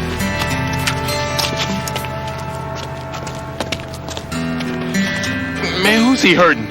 He was snooping around ever since the shooting. He don't know nothing, Lou. Actually, I do. You hear that?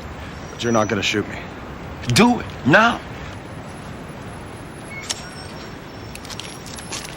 Tyree, stop! Reggie, man, chill! There's no reason! Reggie, step There's back! no reason. I did it. Reggie, don't do this. Tyree! It's over, man. It's over. I shot Taylor. I know. Lou had taken you out for burgers after the practice, and the three of you split up. Taylor was waiting for Reggie in the alley. He fired first, but he missed. Then Reggie fired, resting his left arm on the wall. Taylor fell, and the gun went into the dirt, where he buried it. Tyree heard the shots. He ran back to help. He forced Reggie to give him the gun. Lou arrived. Then Tyree fired into the garbage can. Only to get blowback on his hand and his arm. And then Lou and Reggie ran, leaving you, Tyree, to take the blame. He came at me, all right? I mean, I guess he figured that shooting me, he'd get his rag. It was self-defense. Tyree ain't do nothing. Both of y'all fools. End it. Now.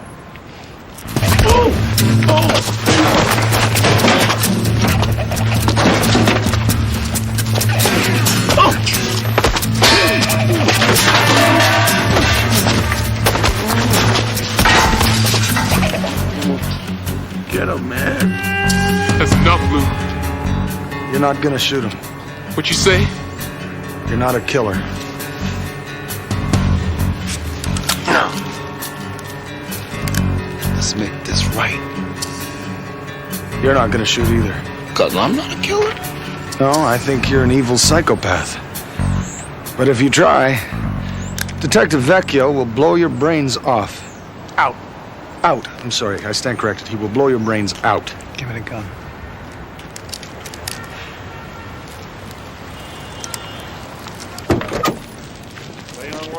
I'll see what we can do for you downtown. You better be straight, man. Reggie don't deserve to go down for this. We know that. I heard you was looking for these. Yes, thank you. Saw them in the streets. Looked valuable, so I took them in. This isn't a safe neighborhood.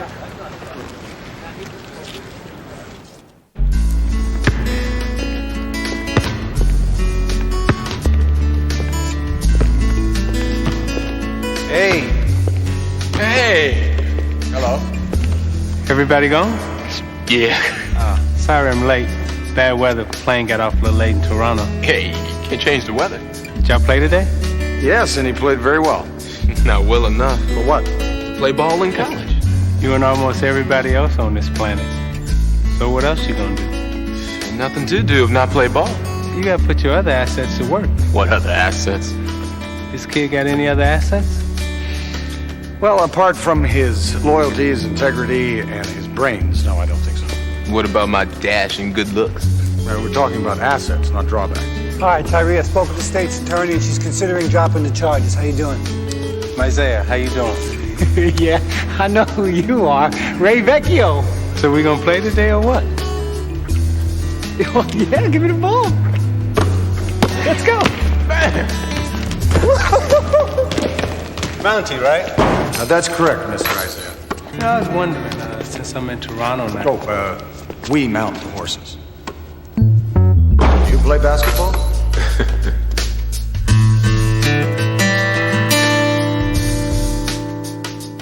High winds, northern sky will carry you away.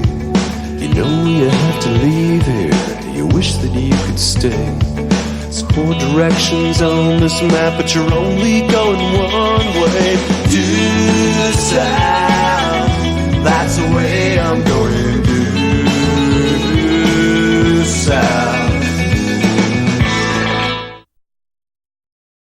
Previously on Due South. A transfer, sir? To Ottawa. Would you just listen to me? Look, I swear to God, I will punch you right in the face. Fair warning. What the hell? I'm gonna punch you in the face. Why don't you listen to me? This came in today. Transfer. So I can get my own life, my own name. One more case, then we're done.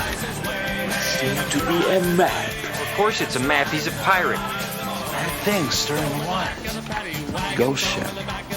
Crew long dead. I think you might have a killer on board. My crew? In your crew, sir. Don't keep dead ahead, Benton. Stay your course. There's nothing they can do to you. This was part of the big shipment that got stolen from the Chicago Federal Reserve Bank last year. We have an excellent lead. All we need to do is find the robbers, and we'll find Constable Fraser. This is why we're getting stale, Fraser. Communication. We're not doing it.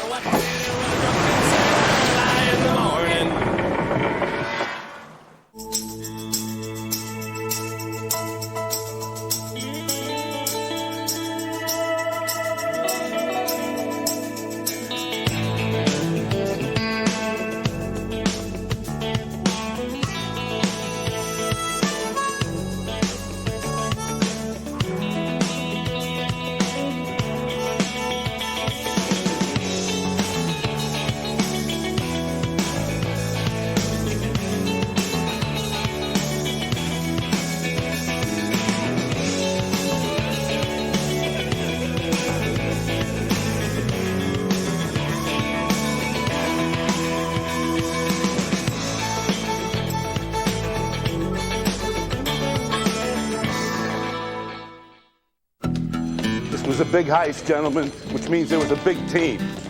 Let's pound the dock with pictures of this wailing Yankee crew. We shake everything down, maybe we'll come up with a couple more dead guys. Sir, what if we shake some gold while we're at it? Yeah, there was. I mean, there was a lot of gold. Yeah. You find gold before you find Vecchio and Fraser. I'm going to load into your pants and drop you into the lake. Keep your eye on the prize, gentlemen. We got officers out there. They might need a lifeline. I paid $300. $300 for his stupid thing. It doesn't even work. Well, you know, generally speaking, water and electronics are not a good mix. Generally speaking. Yeah. Oh, well, look at that. It's a fish. Yeah. It's an encouraging sign. That's not a sign, Fraser. It's a fish. Well, it's a trout, to be exact, which is a sign that the water quality of the Great Lakes is actually returning. Look, why are you arguing with me, Fraser? It's not a sign, it's a fish. That means the boat's sinking and we're dying. Oh, yes. It's a sign of that also. Ow. Fraser, I got a signal.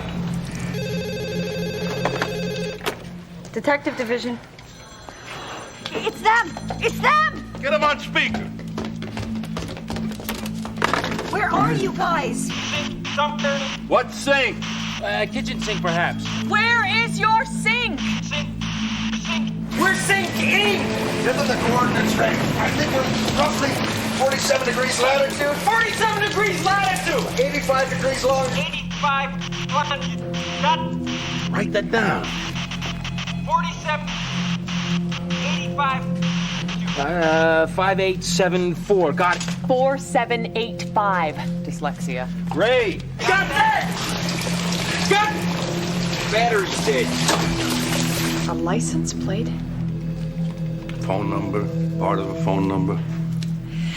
There's a 478 exchange in Chicago. To the reverse directory. Get somebody on it right away. Dial every number with that prefix. It's kind of a long shot. Yeah, there could be thousands of numbers. Who's going to take on a job as revolting and tedious as that? You don't have to have a screwdriver, do you, Ray? No, not on me, Fraser. Oh, that's too bad. Yeah, well, I left my garage in my underpants. All right, mental note. Equip myself with a portable, waterproof, all-purpose toolkit.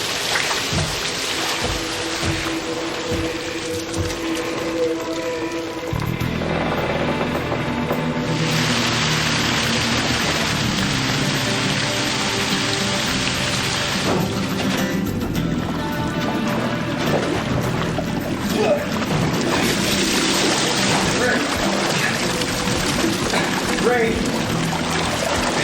Ray!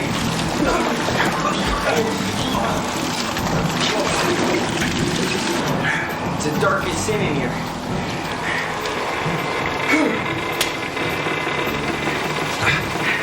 Does your matches still work? Yeah, they're waterproof. It's standard issue for every Mountie.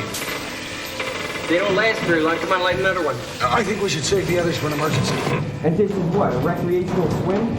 All right, you know, any situation can deteriorate.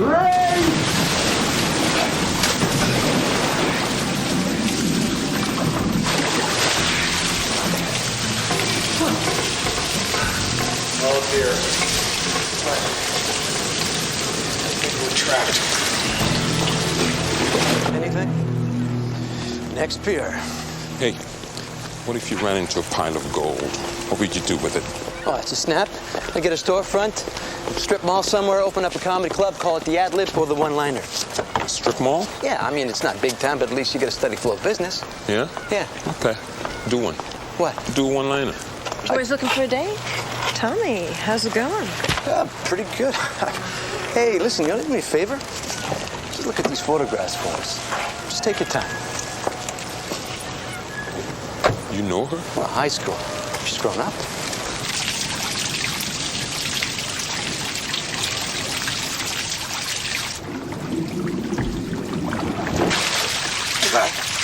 All right. We have to go this way.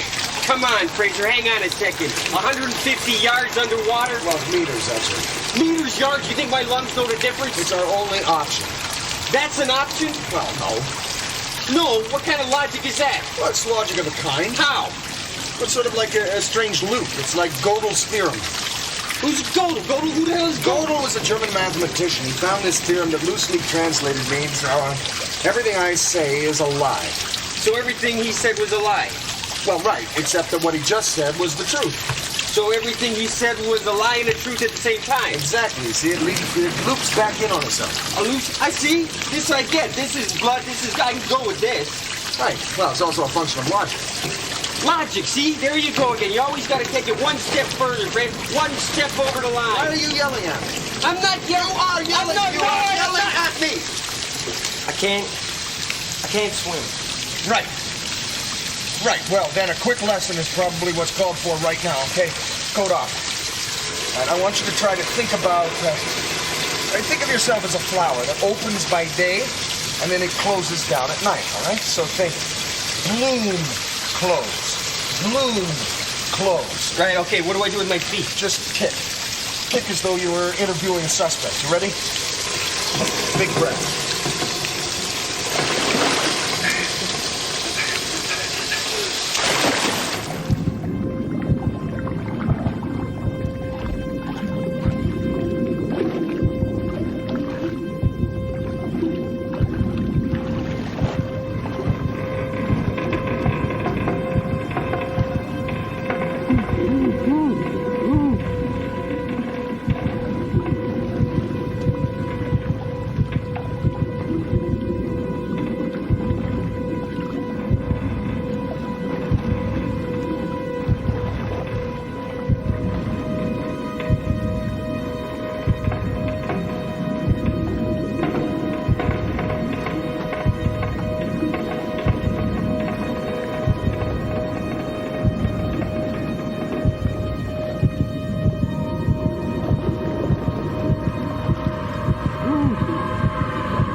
that, Fraser? What was what? That thing you were doing with your mouth. Oh, that's buddy breathing. You seem to be in a bit of having a problem. I have excess lung capacity, so... Buddy breathing. Standard procedure. Oh, good. Okay, all right. Nothing's like change or anything, right? No. Okay, yeah, thanks. You're thanking me? Look, don't get too excited, Fraser. The jury's still out on this partnership thing, okay? Oh, well, don't worry, Mr. Instinct. I'm not excited. So what would you do if you came across a pile of gold? Me? Yeah. I get one of those drum machines, plug it in. They got the whole kit on them. You know, bass, snare, cymbals, and you can program patterns and stuff. You know, rhythm patterns. Really? Oh, yeah, it's very cool. So like a traveling DJ sort of thing? Yeah, sort of. Cool.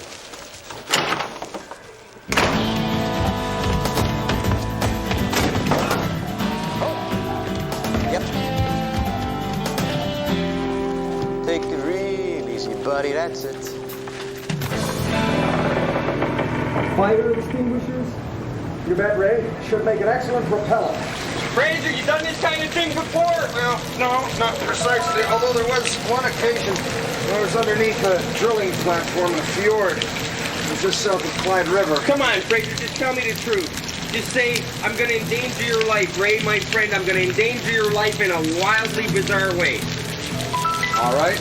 Ray, my friend, I'm going to endanger your life in a wildly bizarre way. Step back, follow me.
That was exciting, wasn't it? A real exciting, Fraser. I can't swim. What do you call what you're doing right now? I'm praying in water. All right. Looks as though your prayers might have been answered. Look, we found the criminals. Okay. We're good. Come on. Bloom. Close. Kick him in the head. Bloom. Close. Kick him in the head. Bloom. Close. Kick him in the head. All right, what do we know about this guy? John Thomas, a.k.a. Tommy John, a.k.a. Jimmy Thomas. Done time for armed robbery and assault. He was a weapons expert, sir, with the 82nd Airborne, specialty in explosives and tunnels. Perfect for the Federal Reserve job. All right, go check his apartment out. Look, I'm not waiting for a lawyer in this. We're going to go in there like we know the full sheet. We're going to grill the snot out of him. Yeah, let's kick some. Francesca, you're not official. Well, neither is she. Hey, come on. You can't grill me with two chicks fucks as though they might be. I got rights. Yeah, we got 2 missing cops out there. You got no rights, pal. Hey, you didn't even Miranda me. We're not looking for a conviction. We just want some information. And we are not playing games, Ashtray. Ashtray? We're here to get some information, and we're gonna get that information. Get out of my face. You know, you don't seem to understand that there are people out there that we care about, Hair Bottle. Hair Bottle? And we're not gonna let a little piece of melon like you get in our way. Do you understand? Melon? You know what she means. No, I don't. Melon? Ashtray? Hair bottle? What kind of talk is this? Is this some kind of code?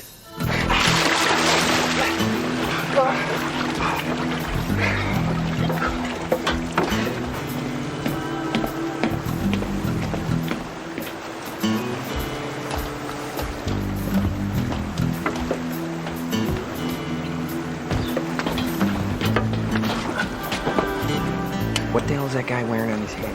I think it's his ghost disguise.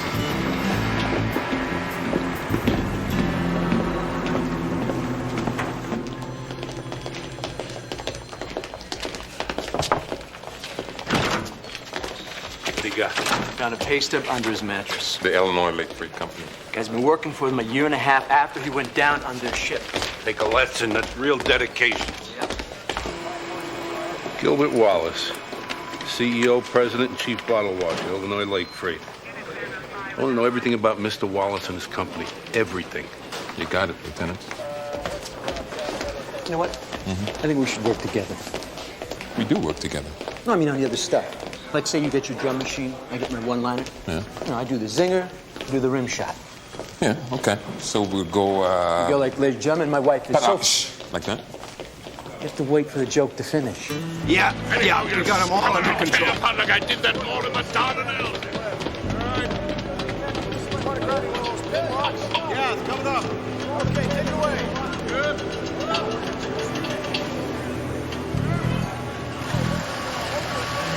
We better get a move on it. They put out a distress signal. Coast Guard will be moving in soon. No, we've got a couple of hours at least. Canadian budget cuts. Some kind of salvage operation. Yeah. They're not gonna go quiet. No, but they will go, and this time they'll go down with their ship. What about the cops? Lying on the bottom? What are they saying? They're out of my range. I'm gonna have to try to get closer. Why are we even on this tub in the first place? There we were having a leisurely swim, doing the bloom pose. I think we can divert them if I on the count of 3. Come on, yeah. Do it your way.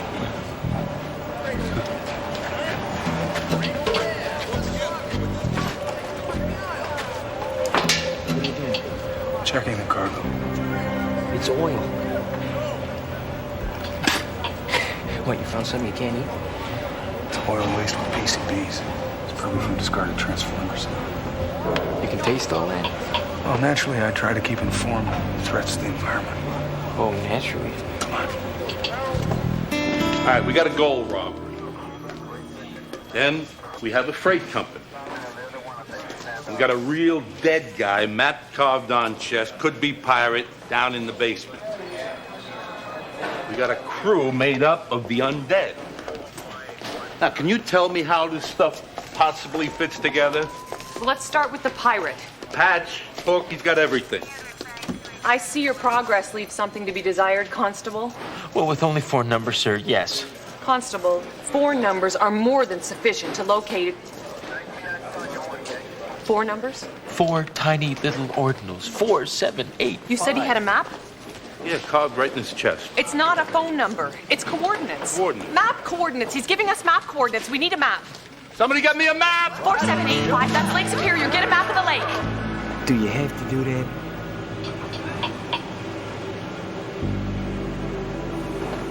Very high arsenic content. Fraser spit it out. Well, no, you know, a little bit of arsenic can't hurt you, Ray.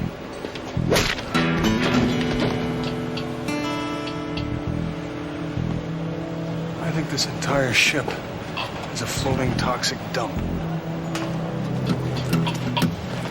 This is all about garbage? Well, the illegal disposal of toxic waste is a lucrative criminal activity. Look like garbage to you, Fraser? That looks like gold. Would make things easier for you. I could slice the map right off his chest. That might help. Is he all right? With Turnbull, one can never tell. Wait! Here. Here it is. And the map coordinates? There. Almost the same place. That's near Sam Thorne's detachment headquarters. We can secure resources there. The open waters are calling me back. You were a sailor? My uncle worked the lake boats. The sea is my genetic destiny. Shape up, we're shipping out. Ho-yo, ho-yo.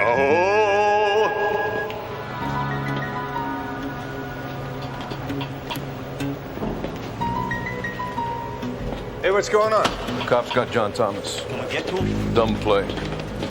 It'd be kind of fun to shoot him, though. Forget him. Here's the drill. We get the gold out, set the charges in the cargo, blow the hole, and move on.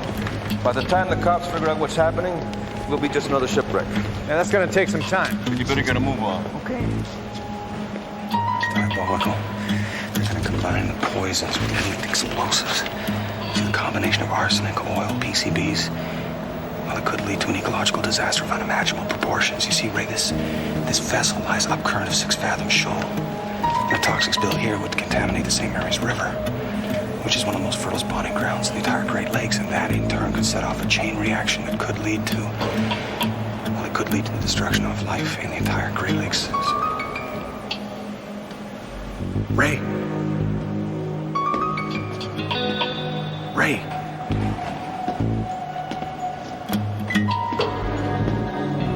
What are you doing? The gold is secondary. Follow me. Ray? All right, let's get it done. Pallets 1, 3, and 6, top deck. Let's go. Let me know as soon as the transfer vessel gets here.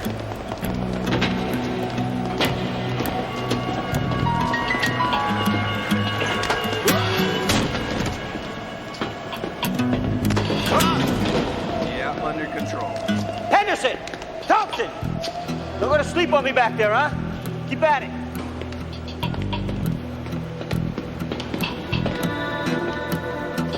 We got 2 naked seamen here. Roger, 2 naked seamen.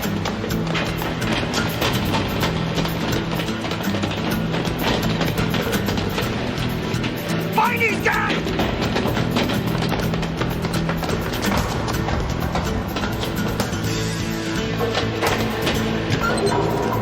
Here's your command. We got 2 bogeys. Submersible.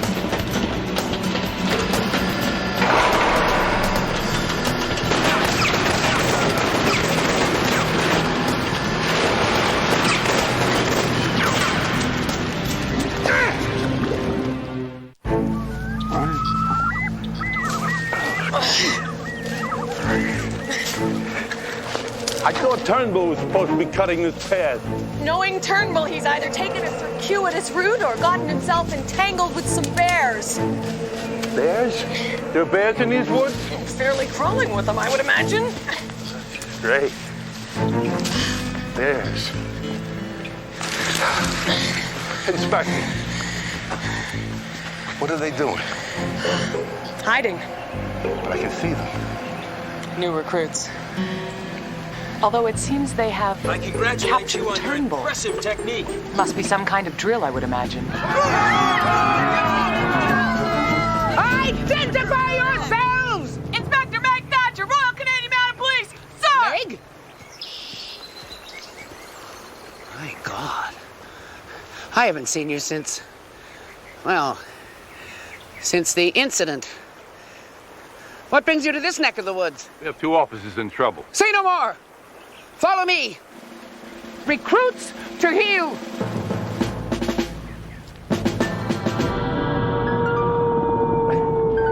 You're hogging all the room, Fraser. Can you move your leg? No, I can't move my leg. Why? It's asleep. Oh. You got any idea where we are? Yes, you're right behind me, and I'm right in front of you. I mean in the water. Oh. Well, we should be coming across 6 Fathom Shoal, at which point I'll be able to navigate by dead reckoning. Well, that is provided I've calculated correctly. If you haven't? Oh, well, then we'll be hopelessly lost. Oh, see, this is what I love about you, Fraser. That real positive, everything's gonna work out fine kind of attitude. It really butters my muffin. Thank you, Ray. Oh, he's right, son. You're too logical and dispassionate. It's too hard on him. You can't force your standards on other people. Come on now. What are you looking at? You. Come on, keep your eyes on the road. Just looking at me. What? Call these resources? Well, there have been a few budget cuts lately. Still, Sergeant Thorne is an excellent man. Well, woman. She's so excellent. What's she doing out here in the boonies? Well, she has a few, idiosyncrasies. Her official performance review designation was BTC. BTC? Big time crazy. She had a long-standing dispute with headquarters regarding the future of the force. Her position was that we should revamp and develop ourselves into a fully fledged naval power. Naval power? And why not? What's the point of having a strong federal force without a strong naval power? I don't think that we need to get into that right now, Sergeant. You know what's over there? No. The United States of America. That would be a foreign power, a damn big one, too. We have a special relationship with the United States, Sergeant. Oh, sure. England and Spain get along now. But don't forget about the Spanish Armada. Think about it. If Nelson hadn't been ready, we'd all be speaking Spanish, and I have no love for Romance languages. You an American? Lieutenant Welsh is working with me. I'll keep that in mind. Meanwhile, I've been assessing your situation, and what I think you need is a boat. Exactly. You have one? I think I might have something that fits the bill.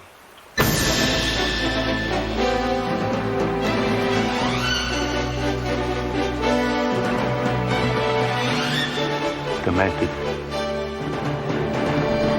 Come on, Fraser. We under the creek without a paddle here. Are we lost? No, we're not. Just admit it, Fraser. We're lost. No, we're not lost. Admit it. All right, we're lost. Okay, thank you. Go that way. Why? I got a feeling. It's a hunch. It's a feeling. Go that way. Yeah, but there's absolutely no reason why. Look, Fraser, just this once. I trust you every single time. Every single time I gotta trust you. Just once, you trust me. Go that way. Do it, son. But if we... No ifs, ands, or buts. Just... Buck Frobisher and I didn't speak for 3 years. Then there we were, face to face across the raging waters of the Nahanni River. Criminals bearing down on us. He had a rope, I had a grappling hook. The only route to safety was to meet in the middle. Gotta trust your partner, son. Otherwise, nothing will go right.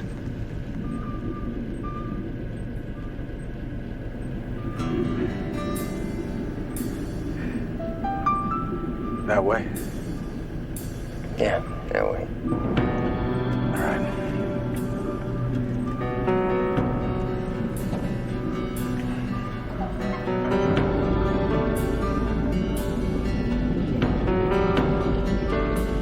Attention! Suck in that gut, cadet! Shoulders back, head up! Don't look at me. What are you looking at? Don't look at me!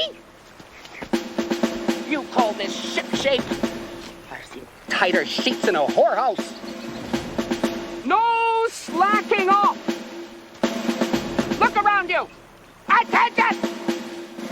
The man beside you may not be coming back. We're gonna see some real action today. Men will bleed. We're gonna see some real steaming guts before this day is over. This may be your only chance to die for your country, or at least be maimed or dismembered. Don't blow it!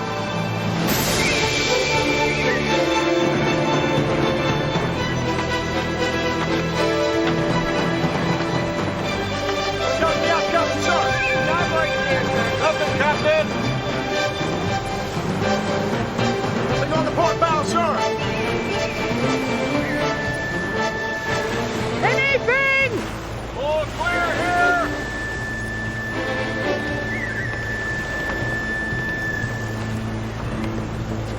What is it? I think it's a vessel. But I don't think it's a freighter. Judging from its shape, its displacement, I think it's... Oh my God. I don't believe this, Ray. Prepare to surface.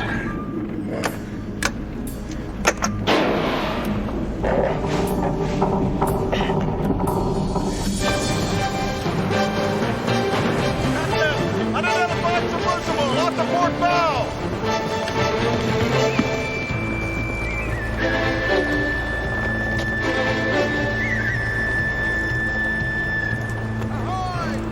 It's Fraser! Right! How much more of this do I have to listen to? Until you cough up, spill the jelly beans, sing like a T-bird, talk like a puppet. Talk like a puppet? What does that mean? It means we know you were in on the robbery. Illinois Lake Freight is behind you. Why don't you just tell us, Johnny? Spill your guts, because if you don't, I'm gonna keep talking to you till you're pink in the face. Pink? Yeah, oh yeah, I'm gonna brawl you, baby. I'm gonna give you the second degree, and if you don't believe me, ask them, because I can keep talking longer than an eternity. Even longer. So, beef butt. All right, I'll talk.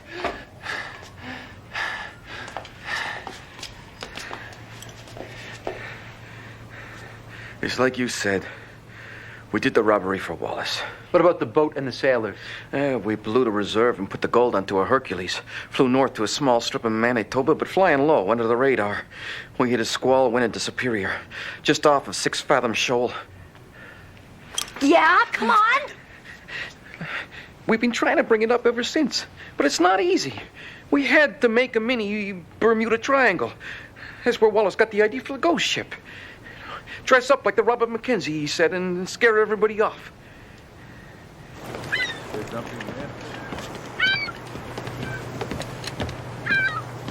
Thank you for the uniform, sir. My pleasure, Constable. Your sword is a unique addition. An essential modification for naval duty. Completely unacceptable. It's a violation to the uniform. Using recruits to build a boat is one thing, but tampering with the uniform, I'm sorry, but I must put my foot down. Thank you. That'll be enough, Constable. Piss off.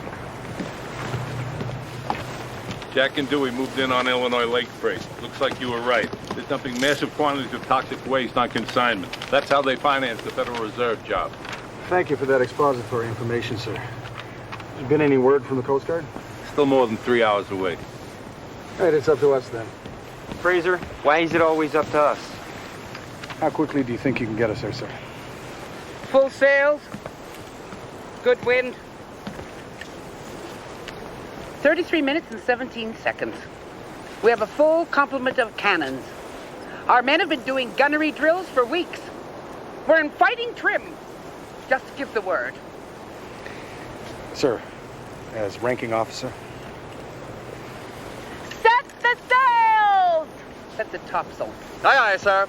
Set the topsail!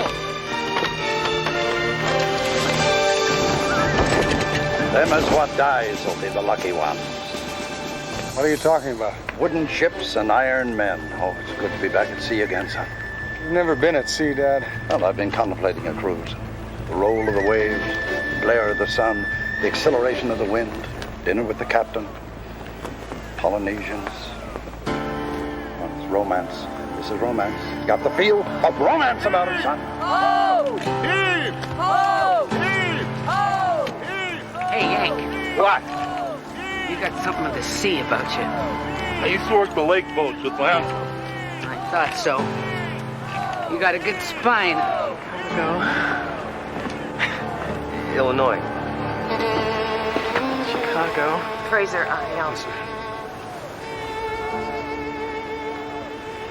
I'm glad you're alive.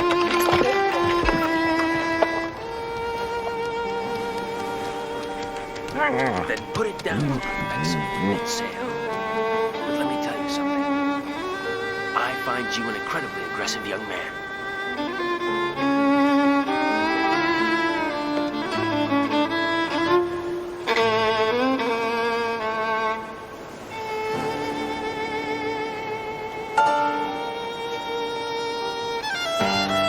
This is very odd.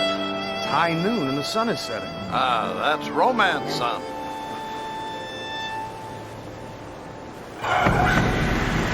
Sir, we've got something big moving toward us, but I can't pick up an engine. Uncover the gun.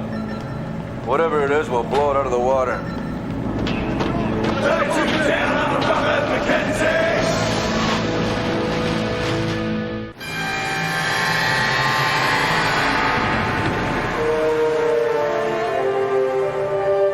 Come on.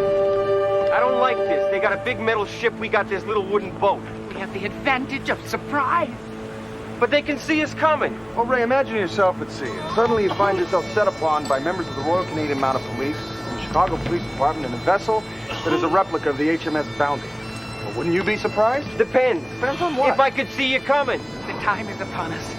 Inspector, give the word, Captain. Battle station! Put your back into it, Lieutenant. Seconds count when we're in combat.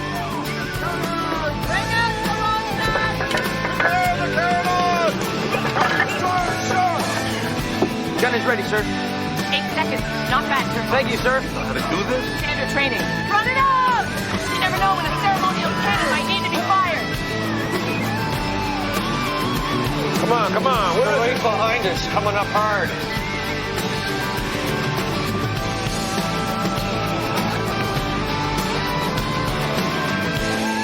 Ready the port gun! Trim the topsail! Steady on the helm, crewman!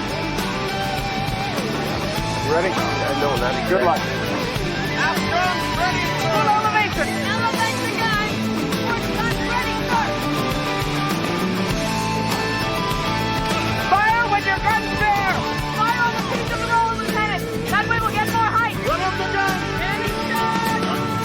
Fire! Great Lake boat.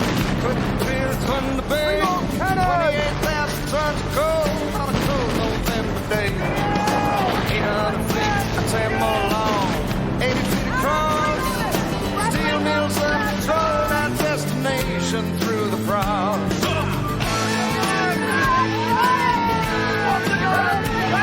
At 2 a.m. on the second, waves were running up to 40 feet. Winds were blowing to 60 miles, our engines cranking deep. 313 we took away, wheelhouse left behind. Radar slipped beneath the waves, and we were running blind.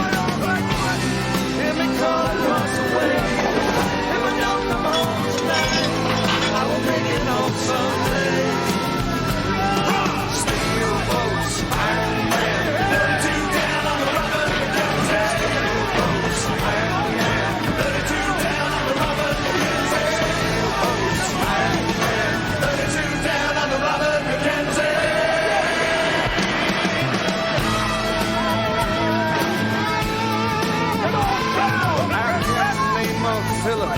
Seeking power auxiliary. Hang on! Hang on, I'll be there to... We ended up in the north. Wait! We broke over a night for rock. 6 fathom shoal.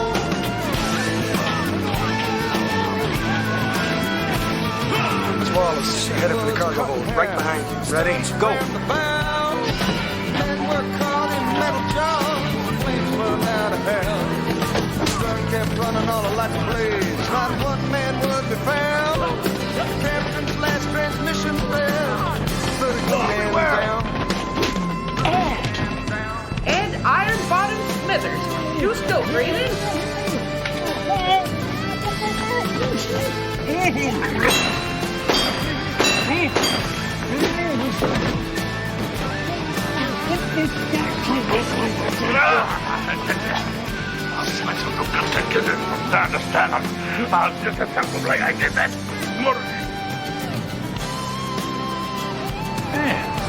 You've gained weight. You too. Did ya? Steel boats, Iron Man, 32 down on the rubber. Boats, Iron Man, 32 down on the rubber. Nice arm. Big boat. 32 down on the rubber, Mackenzie.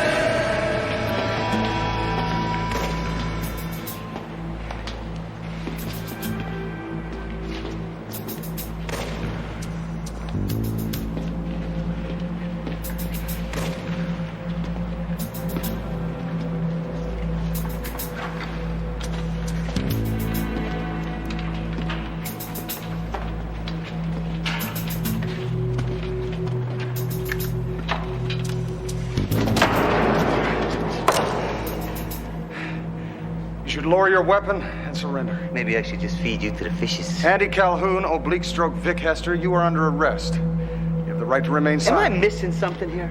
Only that I have a partner who should be showing up just about now. Hi. Thanks for coming, Ray. Right in the neighborhood. Here's a gun. Well, why don't you carry it? I don't have a permit. Well, you don't have to shoot it. You can just carry it for me. All right. Yeah, this isn't working.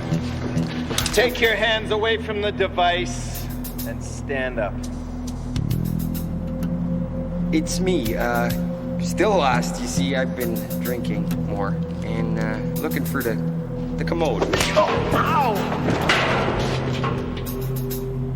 Shoot a gun. Who in the hell throws a gun? Well, I told you, Ray, I don't have a permit. Aside from which, We're still technically in United States waters, although at the rate of drift, I think we should be entering Canadian waters in approximately 83 seconds. Ready? You're both very clever. Unfortunately, it's all for nothing. This hole is rigged with a dozen charges, and I carry the detonator. I push it, reach the hull, and you spend the rest of time in the bottom of the lake. You'll go down as well. Maybe. Maybe not. I suppose you got some sort of escape pod kind of thing or something. You might say that.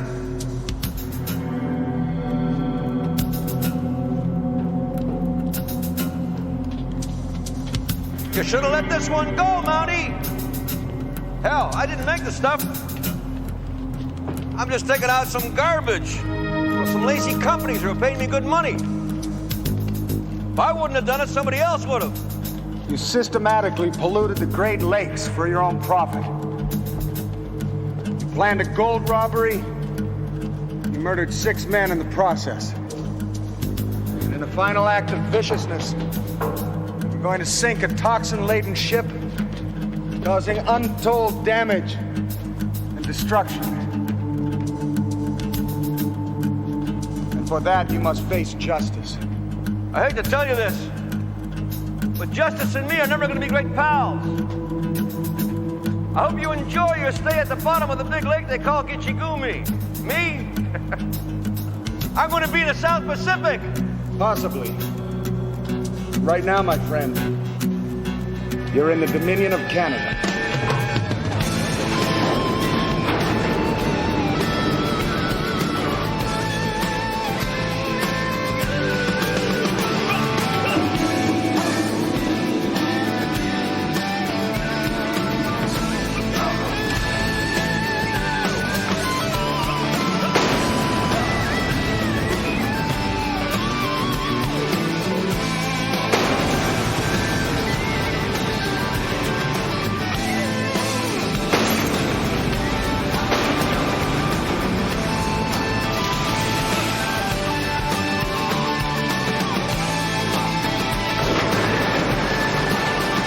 Bring up the net.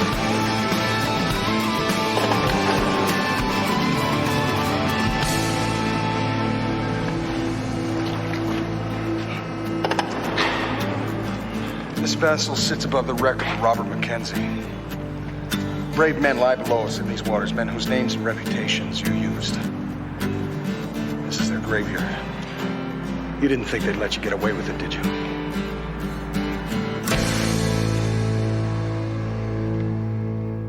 Ah, yes, it feels good to have a wooden deck beneath my feet again. Reminds me of the time I circumnavigated the globe with only the stars to guide me. And a bottle of rum. Aye, of course, a bottle of rum. Always the rum. Maybe we should take a swing around the lake before we go back. Shell something on the American side. I'll break your jaw. I'll break yours first. An officer lacks discipline. How about you? You lack discipline? Fraser, Sir. your 10989B report. Yes, sir. Well, as soon as we reach port, I'll be able to... I don't think we need to worry about it. We don't need to worry about my 10989B reports? Just this once. Thank you, sir.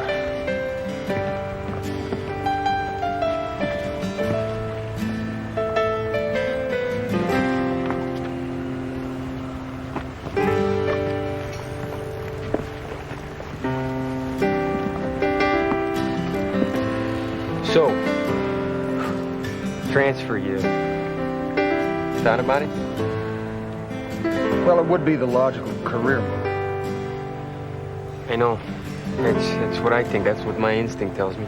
But Frobisher and I stood across from each other on the banks of that river, and we knew, without even speaking, we knew we'd come to the same conclusion, that sometimes you just have to make a leap, son. Sometimes you just have to leap. Thank you. For what? Well, I realize that logic doesn't always work. I know. And I realize that going on instinct doesn't always work either. No. No, so... You gonna take the transfer? I don't think so. You? Me? No. All right, so we're still, I think. Okay, good. Right, sure.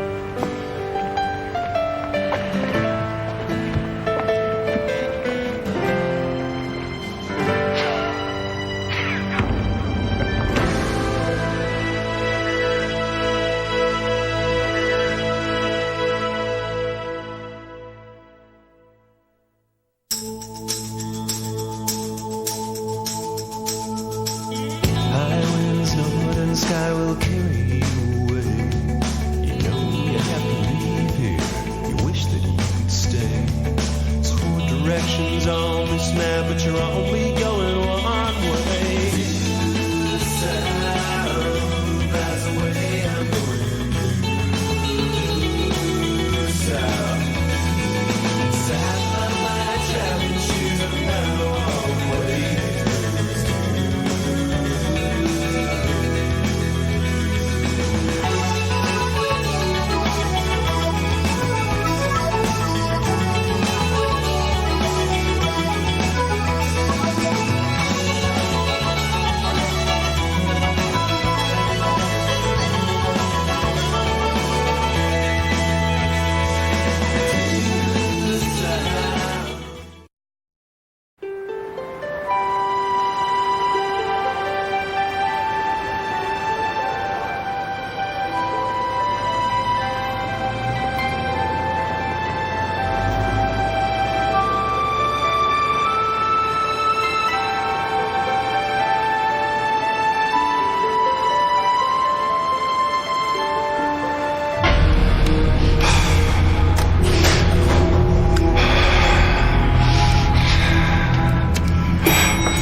Good afternoon.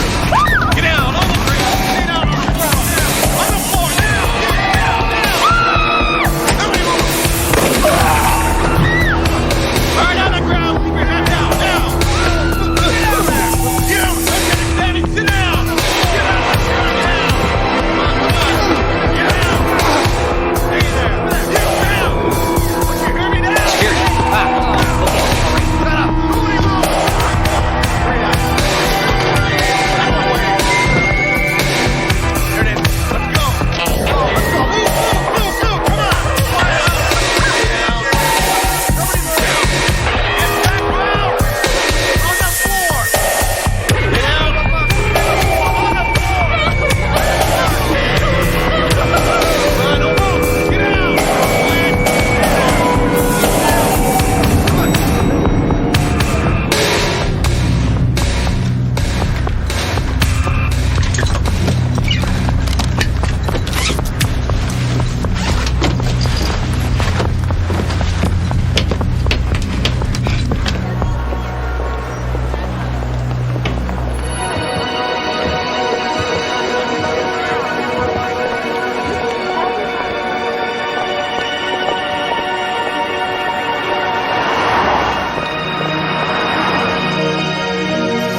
do not want to live in this neighborhood.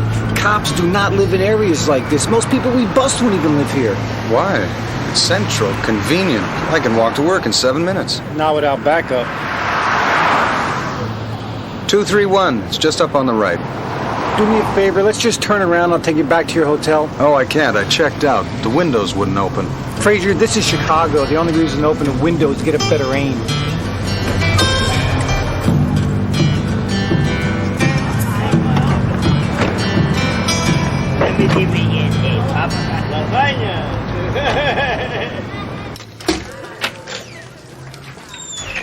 Oh, yeah. I can see what draws you to this place. A decorative graffiti motif. The clever use of plumbing to create the waterfall effect. And the ease and convenience of being able to dump your garbage right into the hall. I forgot to ask if they take pets. Diefenbaker. Oh, yeah, a dog could easily throw off the delicately balanced ecosystem. Don't worry, big fella, you have plenty to hunt in here. Pardon us. Yo, I found the key. I'll be right up, sir. Right. What? Is my lanyard straight? He's a slumlord!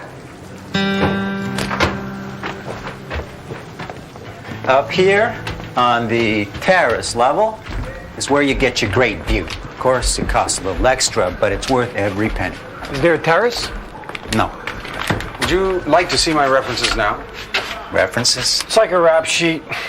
No, that's okay.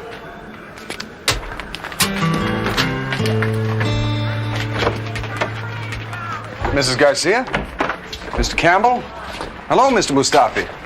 You know these people? No, I memorized their names from the mailboxes. Good morning, Miss Kresjappa. It only takes a little extra effort to be a good neighbor, Ray. This is the place. The furniture, appliances, and all of this great stuff is included. Utilities are extra. On a good day, you can see Canada just across the lake. Canada's 480 miles due north. You have to really squint.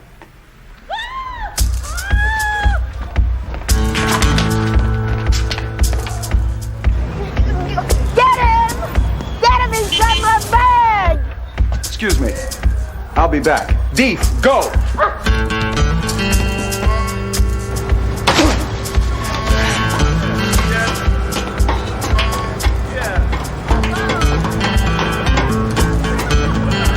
He's not some kind of nut, is he? He's a Mountie. It's something they do.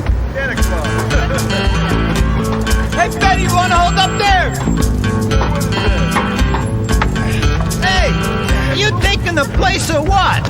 I'll be right back with the deposit. Well, you'd better. The place is in high demand. Look like a wolf? Yep.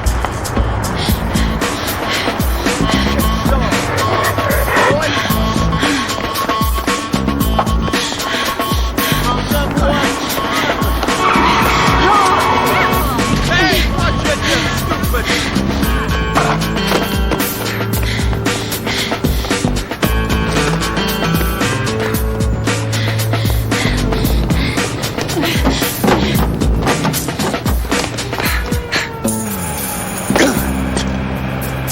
Morning. Morning.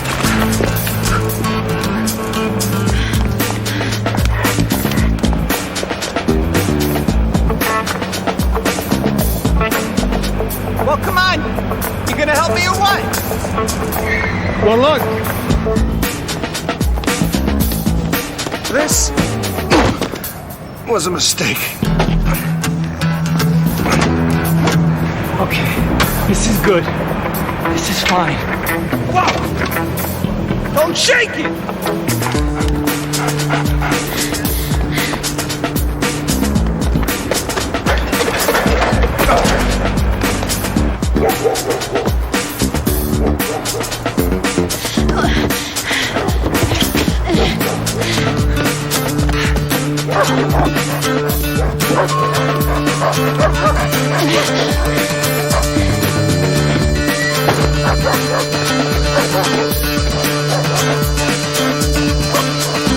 Oh!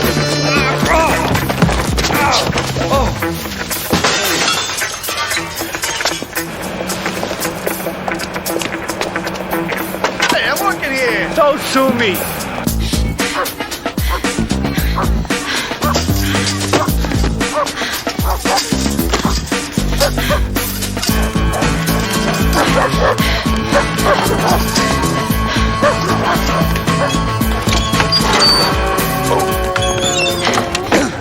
That's far enough, son. What are you, a flying Boy Scout or something? Constable Benton Fraser, Royal Canadian Mounted Police. You've broken the law, son. That carries a heavy penalty. Perhaps you didn't think that through. Man, back off, okay? Just back off. Well, I'm afraid I can't do that. Now, if you'll hand me that purse. Say back off! Diefenbaker? No. Yeah, you better keep that dog off me or else I'll pop him too. No, you won't. You're going to hand me that gun, you're going to return that purse, and you're going to apologize to that lady. Why? I got the gun. Because you don't want to hurt anyone. And because if you don't, you might end up hurting yourself.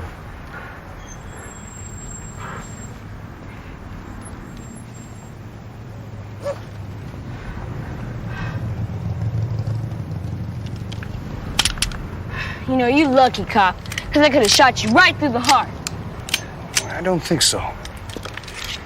Because that would require knowing how to take off the safety. Apartment 4D, 6 o'clock. Well, thank you, Mrs. Doggood. I look forward to it. Please, call me Enid. Hey! Hey! What's going on? I've just been invited to dinner. No, where is he? Who? The kid, the purse snatcher. Where is he? I want to book him. Oh, I let him go.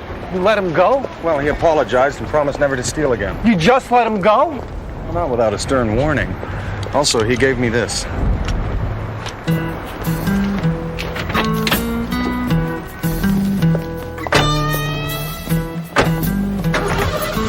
Does the word incarcerate mean anything to you? Well, it's from the medieval Latin, incarceratum, to imprison. Medieval Latin? You let a perp go and you're giving me medieval Latin? Actually, perpetrator is also Latin, from perpetrare. Shut up, okay? Just shut up.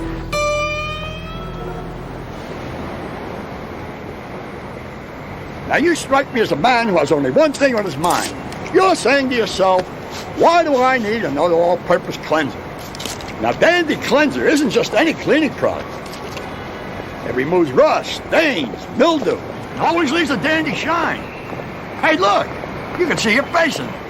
No kidding. Can you see my badge in it? I can. Okay. I know you're acting as Canada's last line of defense here, guarding your consulate against marauding cleanser salesmen, but we got a problem. You know the gun you took off that purse snatcher this morning? I ran it through ballistics. Guess what it spit out? Go ahead, guess. You need a clue? It rhymes with the kid shot somebody. All right, not interested? I'll catch you later. Ray. Oh, sure, now you want to talk. Shift just ended. What do you mean he shot somebody? A bullet from the kid's gun matches one they dug out of a guy's arm yesterday. Robbery at a brokerage firm. Diefenbaker. He didn't do it, you know. The kid. And if he did, I'm sure he apologized.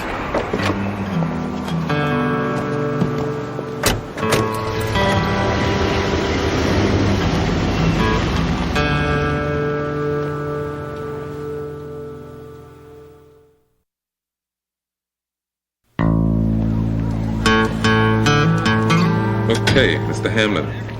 As we play the tape, I want you to talk us through it, all right? Okay. Okay. Play tape? Go ahead. Security camera runs 24 hours in the place. They come in at 4:38. They're gone by 4:41, 3 minutes. Indicating someone with a lot of experience. Or somebody quick on their feet. There they are. There they are. 3 of them. 2 were maybe 6 foot. The other was maybe 5'3" or 4. The little one stuck a gun in my ribs. He just shot someone, I thought. Yeah, I'm sure he did. Did the guy say anything? Just open the vault. I did. Looks like they knew what they were after. They didn't touch any of the other stuff. Yeah, just the bearer bonds. The little one, you said he was 5'3" or 4. Could it have been a kid? You know, a teenager. I'm not sure. Yeah, I suppose, yes. Not a betting man, are you, Benny?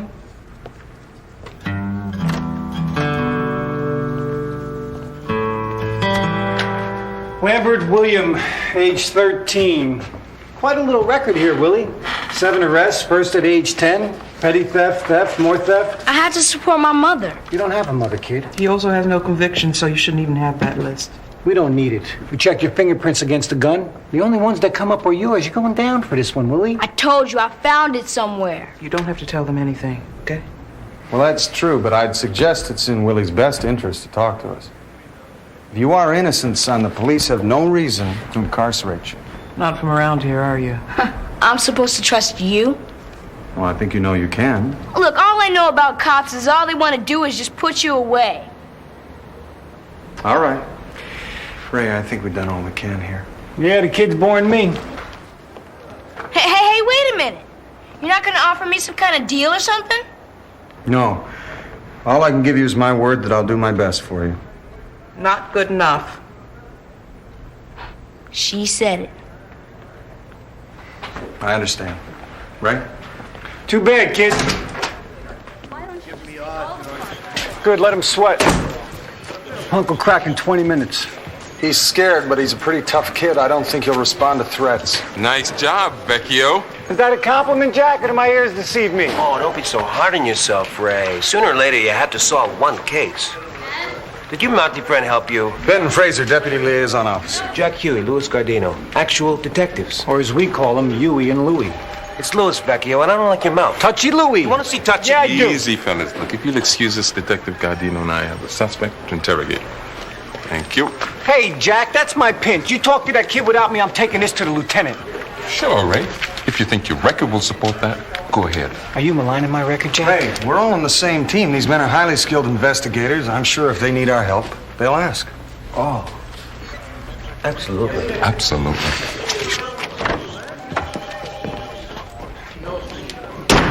How could you do that? How could you turn my arrest over to them? The lunchroom is this way?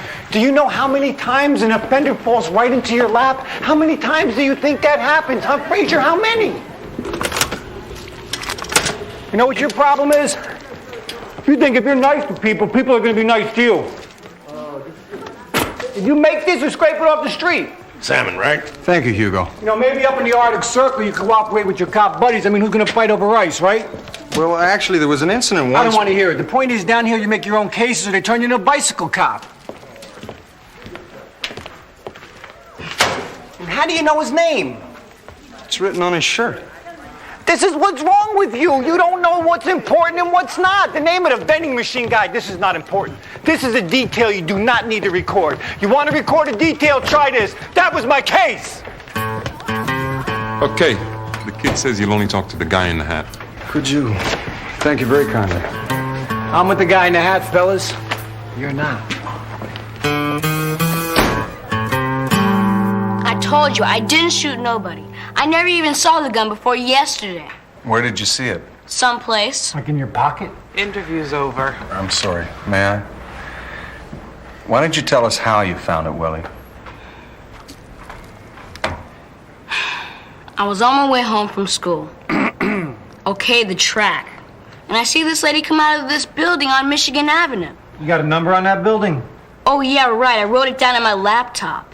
Well, anyway, she goes down this alley, and there's no one around, and her bag is just hanging there.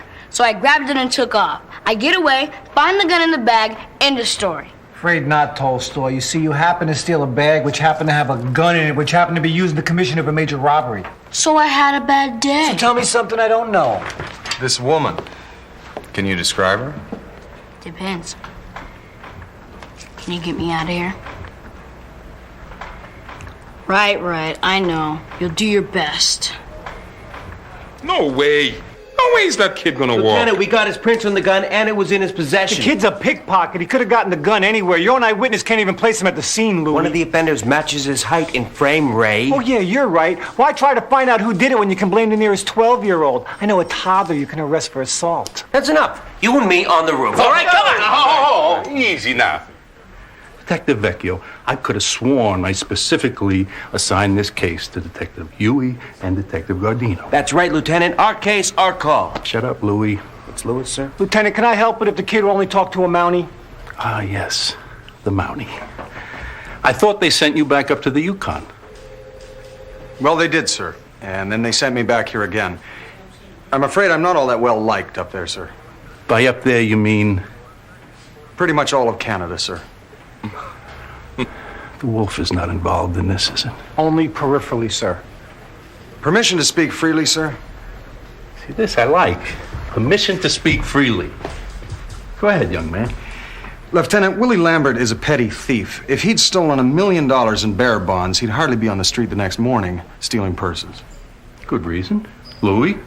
Maybe some of the bigger kids took it away from him. How do I know? He says he found the gun in a briefcase he stole, and he can identify its owner. We got him out there right now, sir, putting together a composite. Lieutenant, you let that kid walk out of here, you'll never see him again.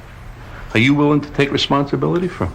Personally? You see, that's a problem, sir, in that, I date a lot in. You and Louis get him. Good call, Lieutenant. I'll take responsibility, sir. You want him. It's a Mountie thing, sir. 2 more points and he gets to go camping. All right.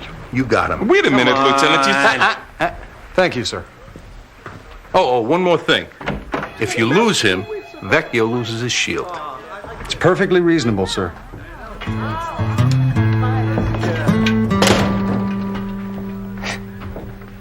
Do you know who this is? This is Heather Locklear. This kid is yanking our chain. Hey, wait a minute. I saw her for 2 seconds. You try to draw one of these things. I'll run it through VICAP, see if I can find a match. Thanks, Elaine. You want me to call you at home? My case, Elaine. Me, Detective Vecchio, police officer. You talk directly to me, okay? But I should probably have the number just in case. Oh, I'm afraid I don't have it. He uses smoke signals. We'll call in. Willie? Come on, mush. What, they don't have women in the Yukon? Well, certainly, it's just they're not quite so, Like your dog. He's white. Oh, very smooth. Call me. Get out. And you, get out. Call me. You throw out a lane line like that and she says, call me? Oh, yeah, this is gonna be fun. Stop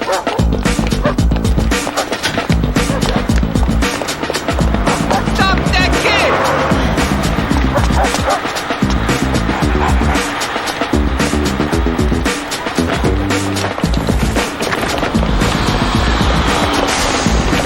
We lost him, little creep. We lost him. He'll be back.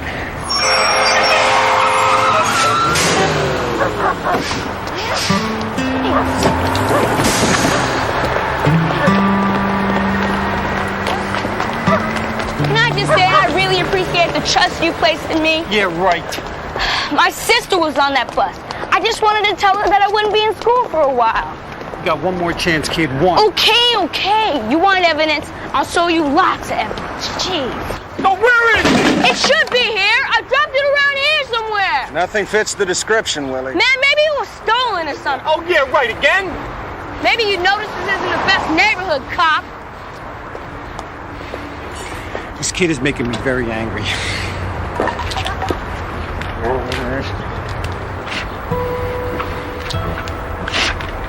What have you got? Why does this have to be my life? Mounties, dogs. Come on, Ray. We're coming. You hook up the sled.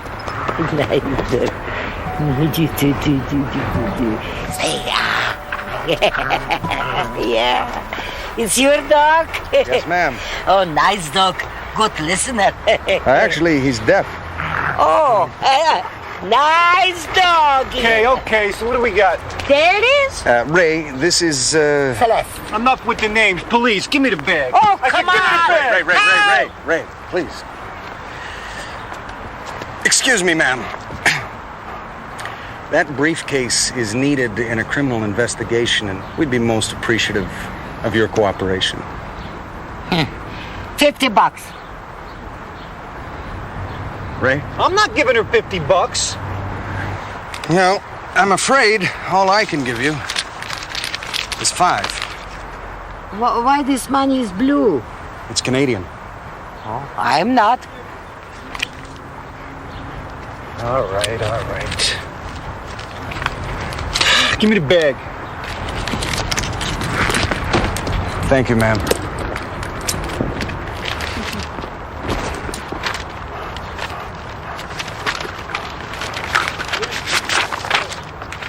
Don't look like bonds to me. What? I found the kid. Now, I don't think you want me to do that right now. He's with some cops, and they found your phony bonds. Hey, quit whining. I'm the one he can identify. I said I'd take care of him, and I will. Just you make sure my share doesn't disappear, or I'll take care of you. Understood?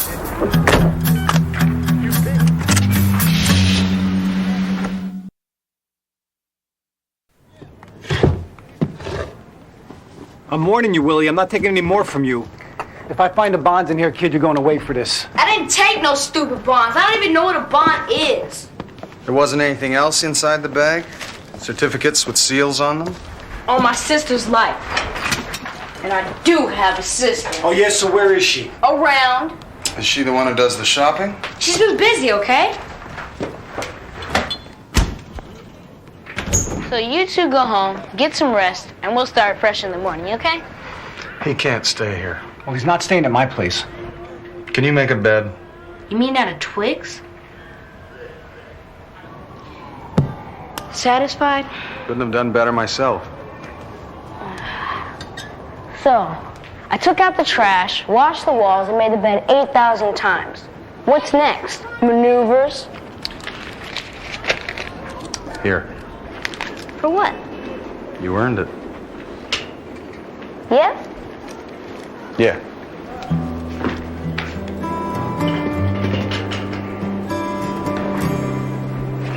Good night, Dick Baker. Fraser? Mm-hmm. You know crack dealers are even afraid to come into this neighborhood? Good night, Willie.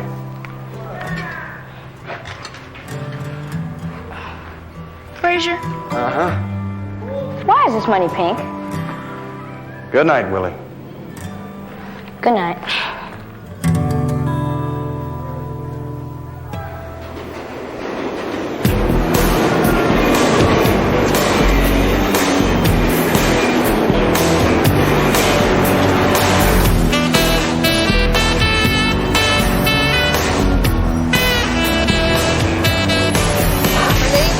Morgan, alias Morgan Thomas. Whoa, Elaine. Is that a definite make?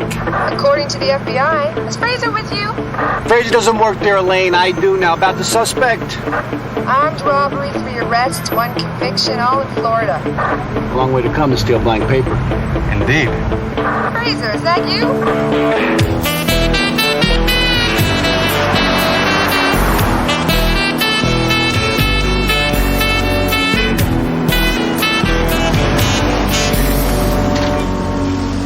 You better stay here, son. You can't leave him in the car.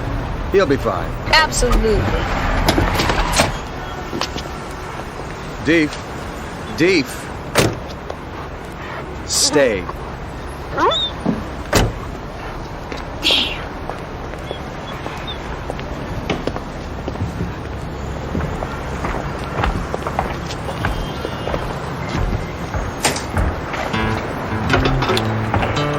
After you, sir. Do all Canadians grow up longing to be doormen? Because this does explain the uniform. Why 5 o'clock? Sorry?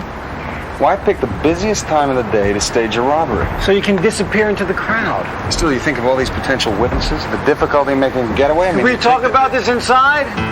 Oh, certainly. Well, why not? After you. Oh, please. After you. Anybody else?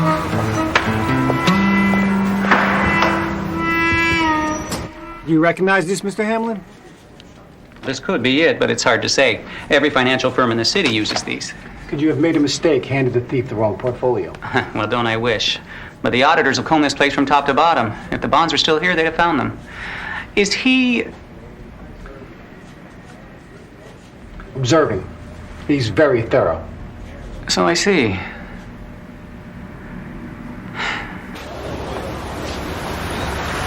Now, I'm just gonna go for a little walk. Okay. Well, perhaps the thief handed the bonds off to an accomplice. Or maybe the bag you found wasn't even hers. It's a possibility. Thanks for your help. Anything I can do. He is in on it. Yes. Don't ask me how I know, but I know. How do you know? Same way you do? I guessed. Oh. What do you mean, oh? How do you know? You stick a wet finger in the air and you figured out he was a thief? No. From that, all I can tell is they have a malfunction in the ventilating system. Pardon me? You have a broken cooling vent in Suite B. It's of no importance, Ray. So? He told us he referred to the thief as her. And before he said that they were all men, as did all the other witnesses, so the only way he could know is if he was in on it. Exactly. Well, exactly.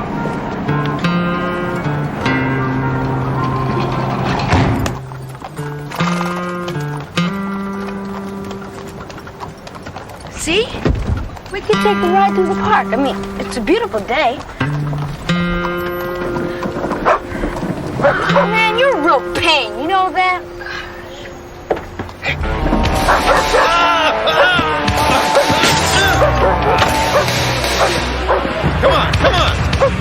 Come on. Open the door. So the robbery had to be a cover. The thieves never had the bonds. Hamlin stole them. And the question is, how did Hamlin get the bonds out of the office, and where are they? Per the accountant, the bonds were still in the vault at 4:08 p.m. And we know this because? Because he signed a log in the vault, and Hamlin never left the office all day. So the accountant took them? No. Everyone is checked by security upon leaving. Huh, so the question is, how did Hamlin get the bonds out and where are they? Come on! Get the door! Come on, shoot the door!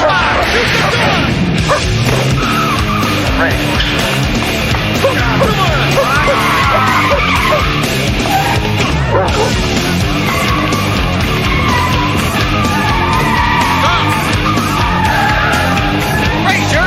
Be right there! Hey!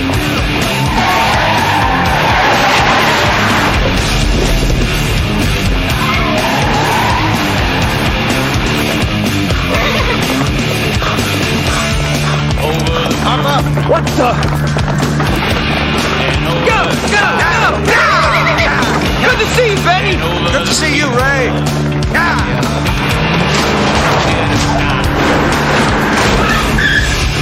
It's all over. It's all over.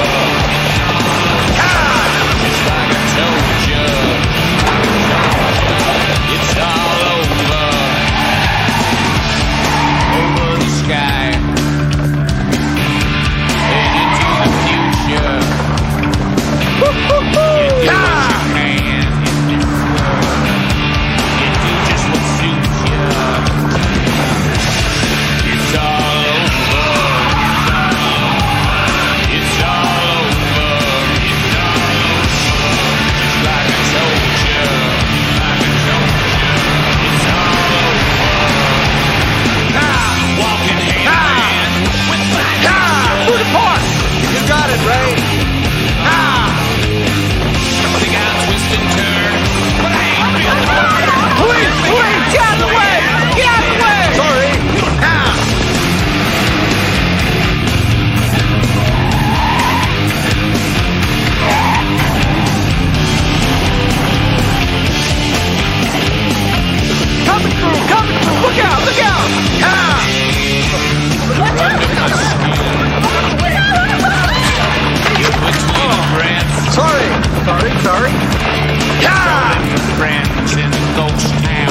So he yanks on the reins, the horses rear up, the car swerves, it takes off. It really was amazing, sir. Well, it sounds it. And how about our witness?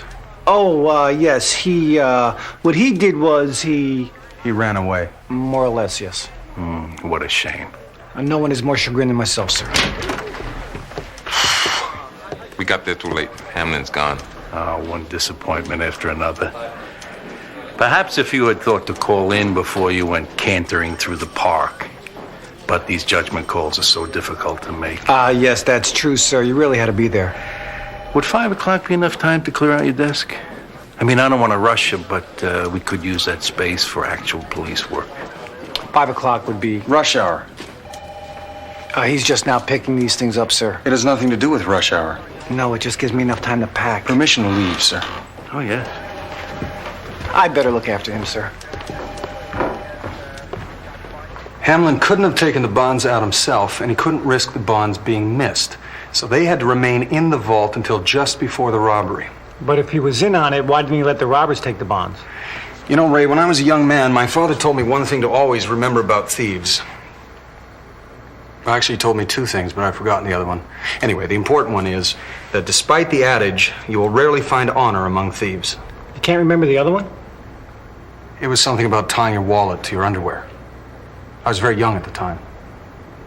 Anyway, the point is, if they took the money during the robbery, then Hamlin would have to trust them to give him his share. And they don't look like trustworthy types. Indeed. So he had to get the money out just before the robbery, but do it without drawing attention to himself.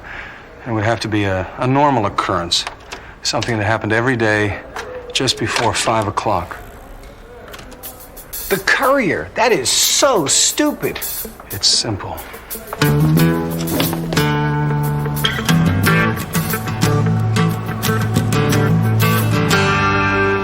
So he sent them to himself. No, too easy to trace. To the woman. Doesn't trust her. To who then? Maybe no one. A fake name, a fake address, no way to trace it. Which means the package would end up back at? The depot. Exactly. Which means... I'm going the wrong way. Hang on.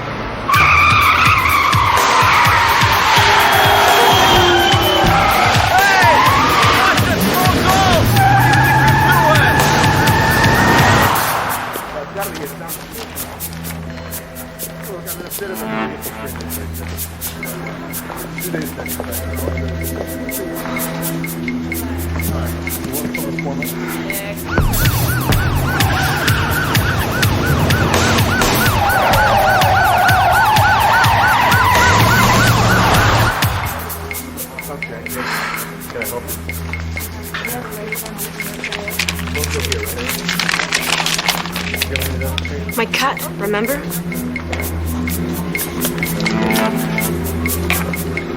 Split that up right here.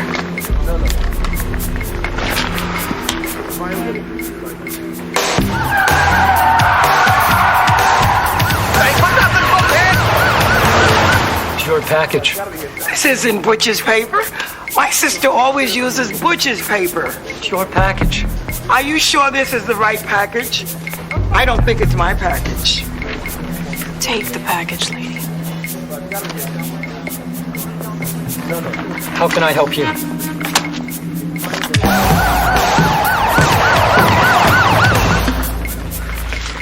Sign, please.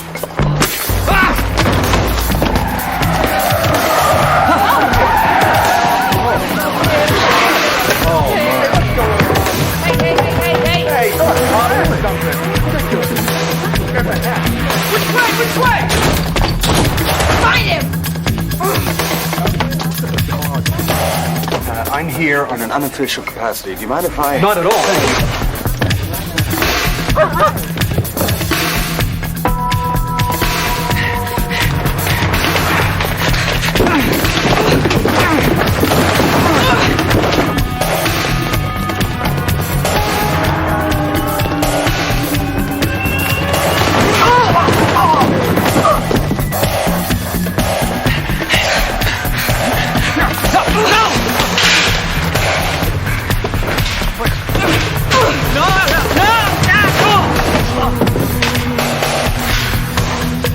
Watch this guy, Pete. Stay.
use it.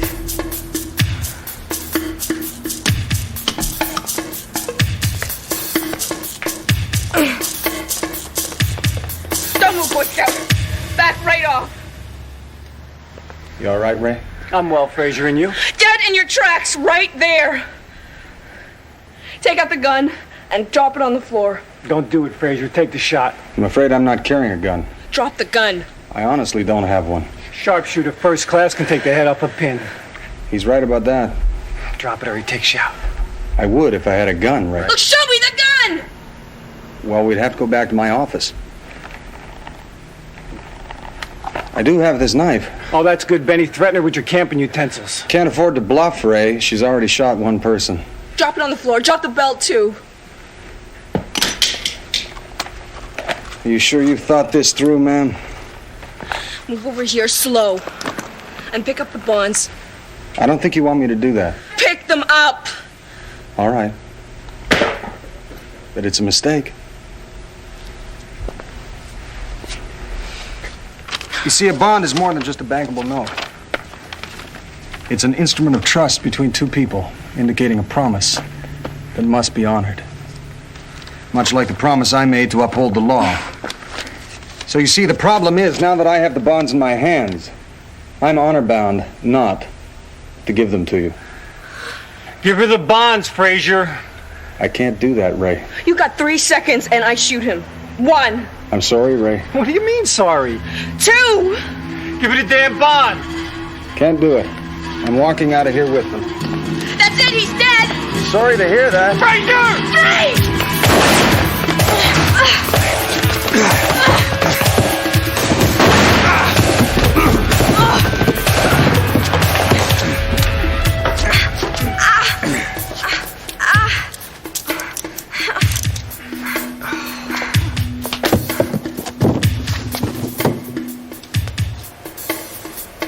She shot my hat, Ray.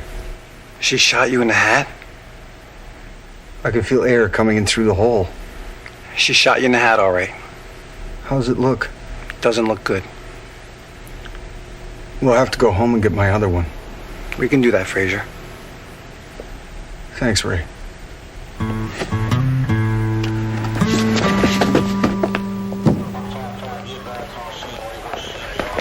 All I'm saying is in the future, it's a good idea not to suggest someone shoot me. Well, I didn't want to, Ray, but it was necessary in order to enrage her.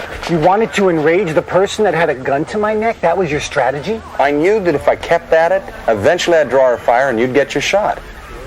And I knew you'd trust me. But I didn't. Yes, you did. No, I didn't. Yes, you did. No, I didn't. Well, of course you did. Maybe you just weren't fully aware of it. I was very aware of my feelings toward you, Frazier. Well, if you didn't know what I was planning, then why'd you play along? I wasn't playing along. I was begging for my life. Oh. Oh, well, my mistake. Mistake? You could have gotten me killed. No, I'd never allow that. You're my friend. You're my best friend, I'd have to say. I am? Hey, exactly how many best friends have you had?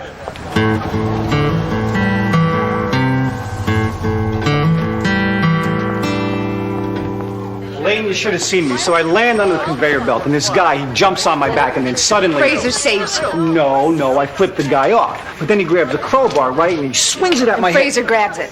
No, I duck, and then out of nowhere... Frazier appears. Did you know that he pins his wallet to his underwear? Cool. Well, actually, I was very young, and the underwear was rather long, and I... Ray? Okay. Lieutenant, you see, I was going to clean that out, but... Willie! He said you told him that if he gets lost, he should come here. If anybody can get lost, right, Lieutenant? Yeah. You win, kid. Oh, Vecchio. Good work.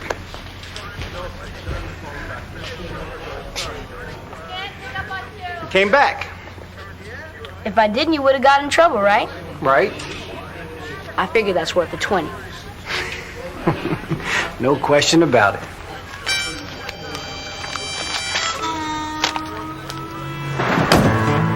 right, you come over, feed and walk him twice a day, and I'll take him out again when I get home at night. Deal? Deal. It's $25 a week, as long as you stay in school. Wait a minute, that's, Oh, I know, I'm sorry. Ray, would you mind... Here, take the wallet. Just give me an allowance. There you go. Come on, Decent. Come. You can't keep doing this, you know. What's that? Romping through the streets of Chicago, rescuing widows and orphans as you may. It's just one kid, Ray. You're not in a small town anymore. You can't rescue everyone you meet. No, I understand. Hey, Fraser! Thanks for the boots! Glad they fit, Jerome.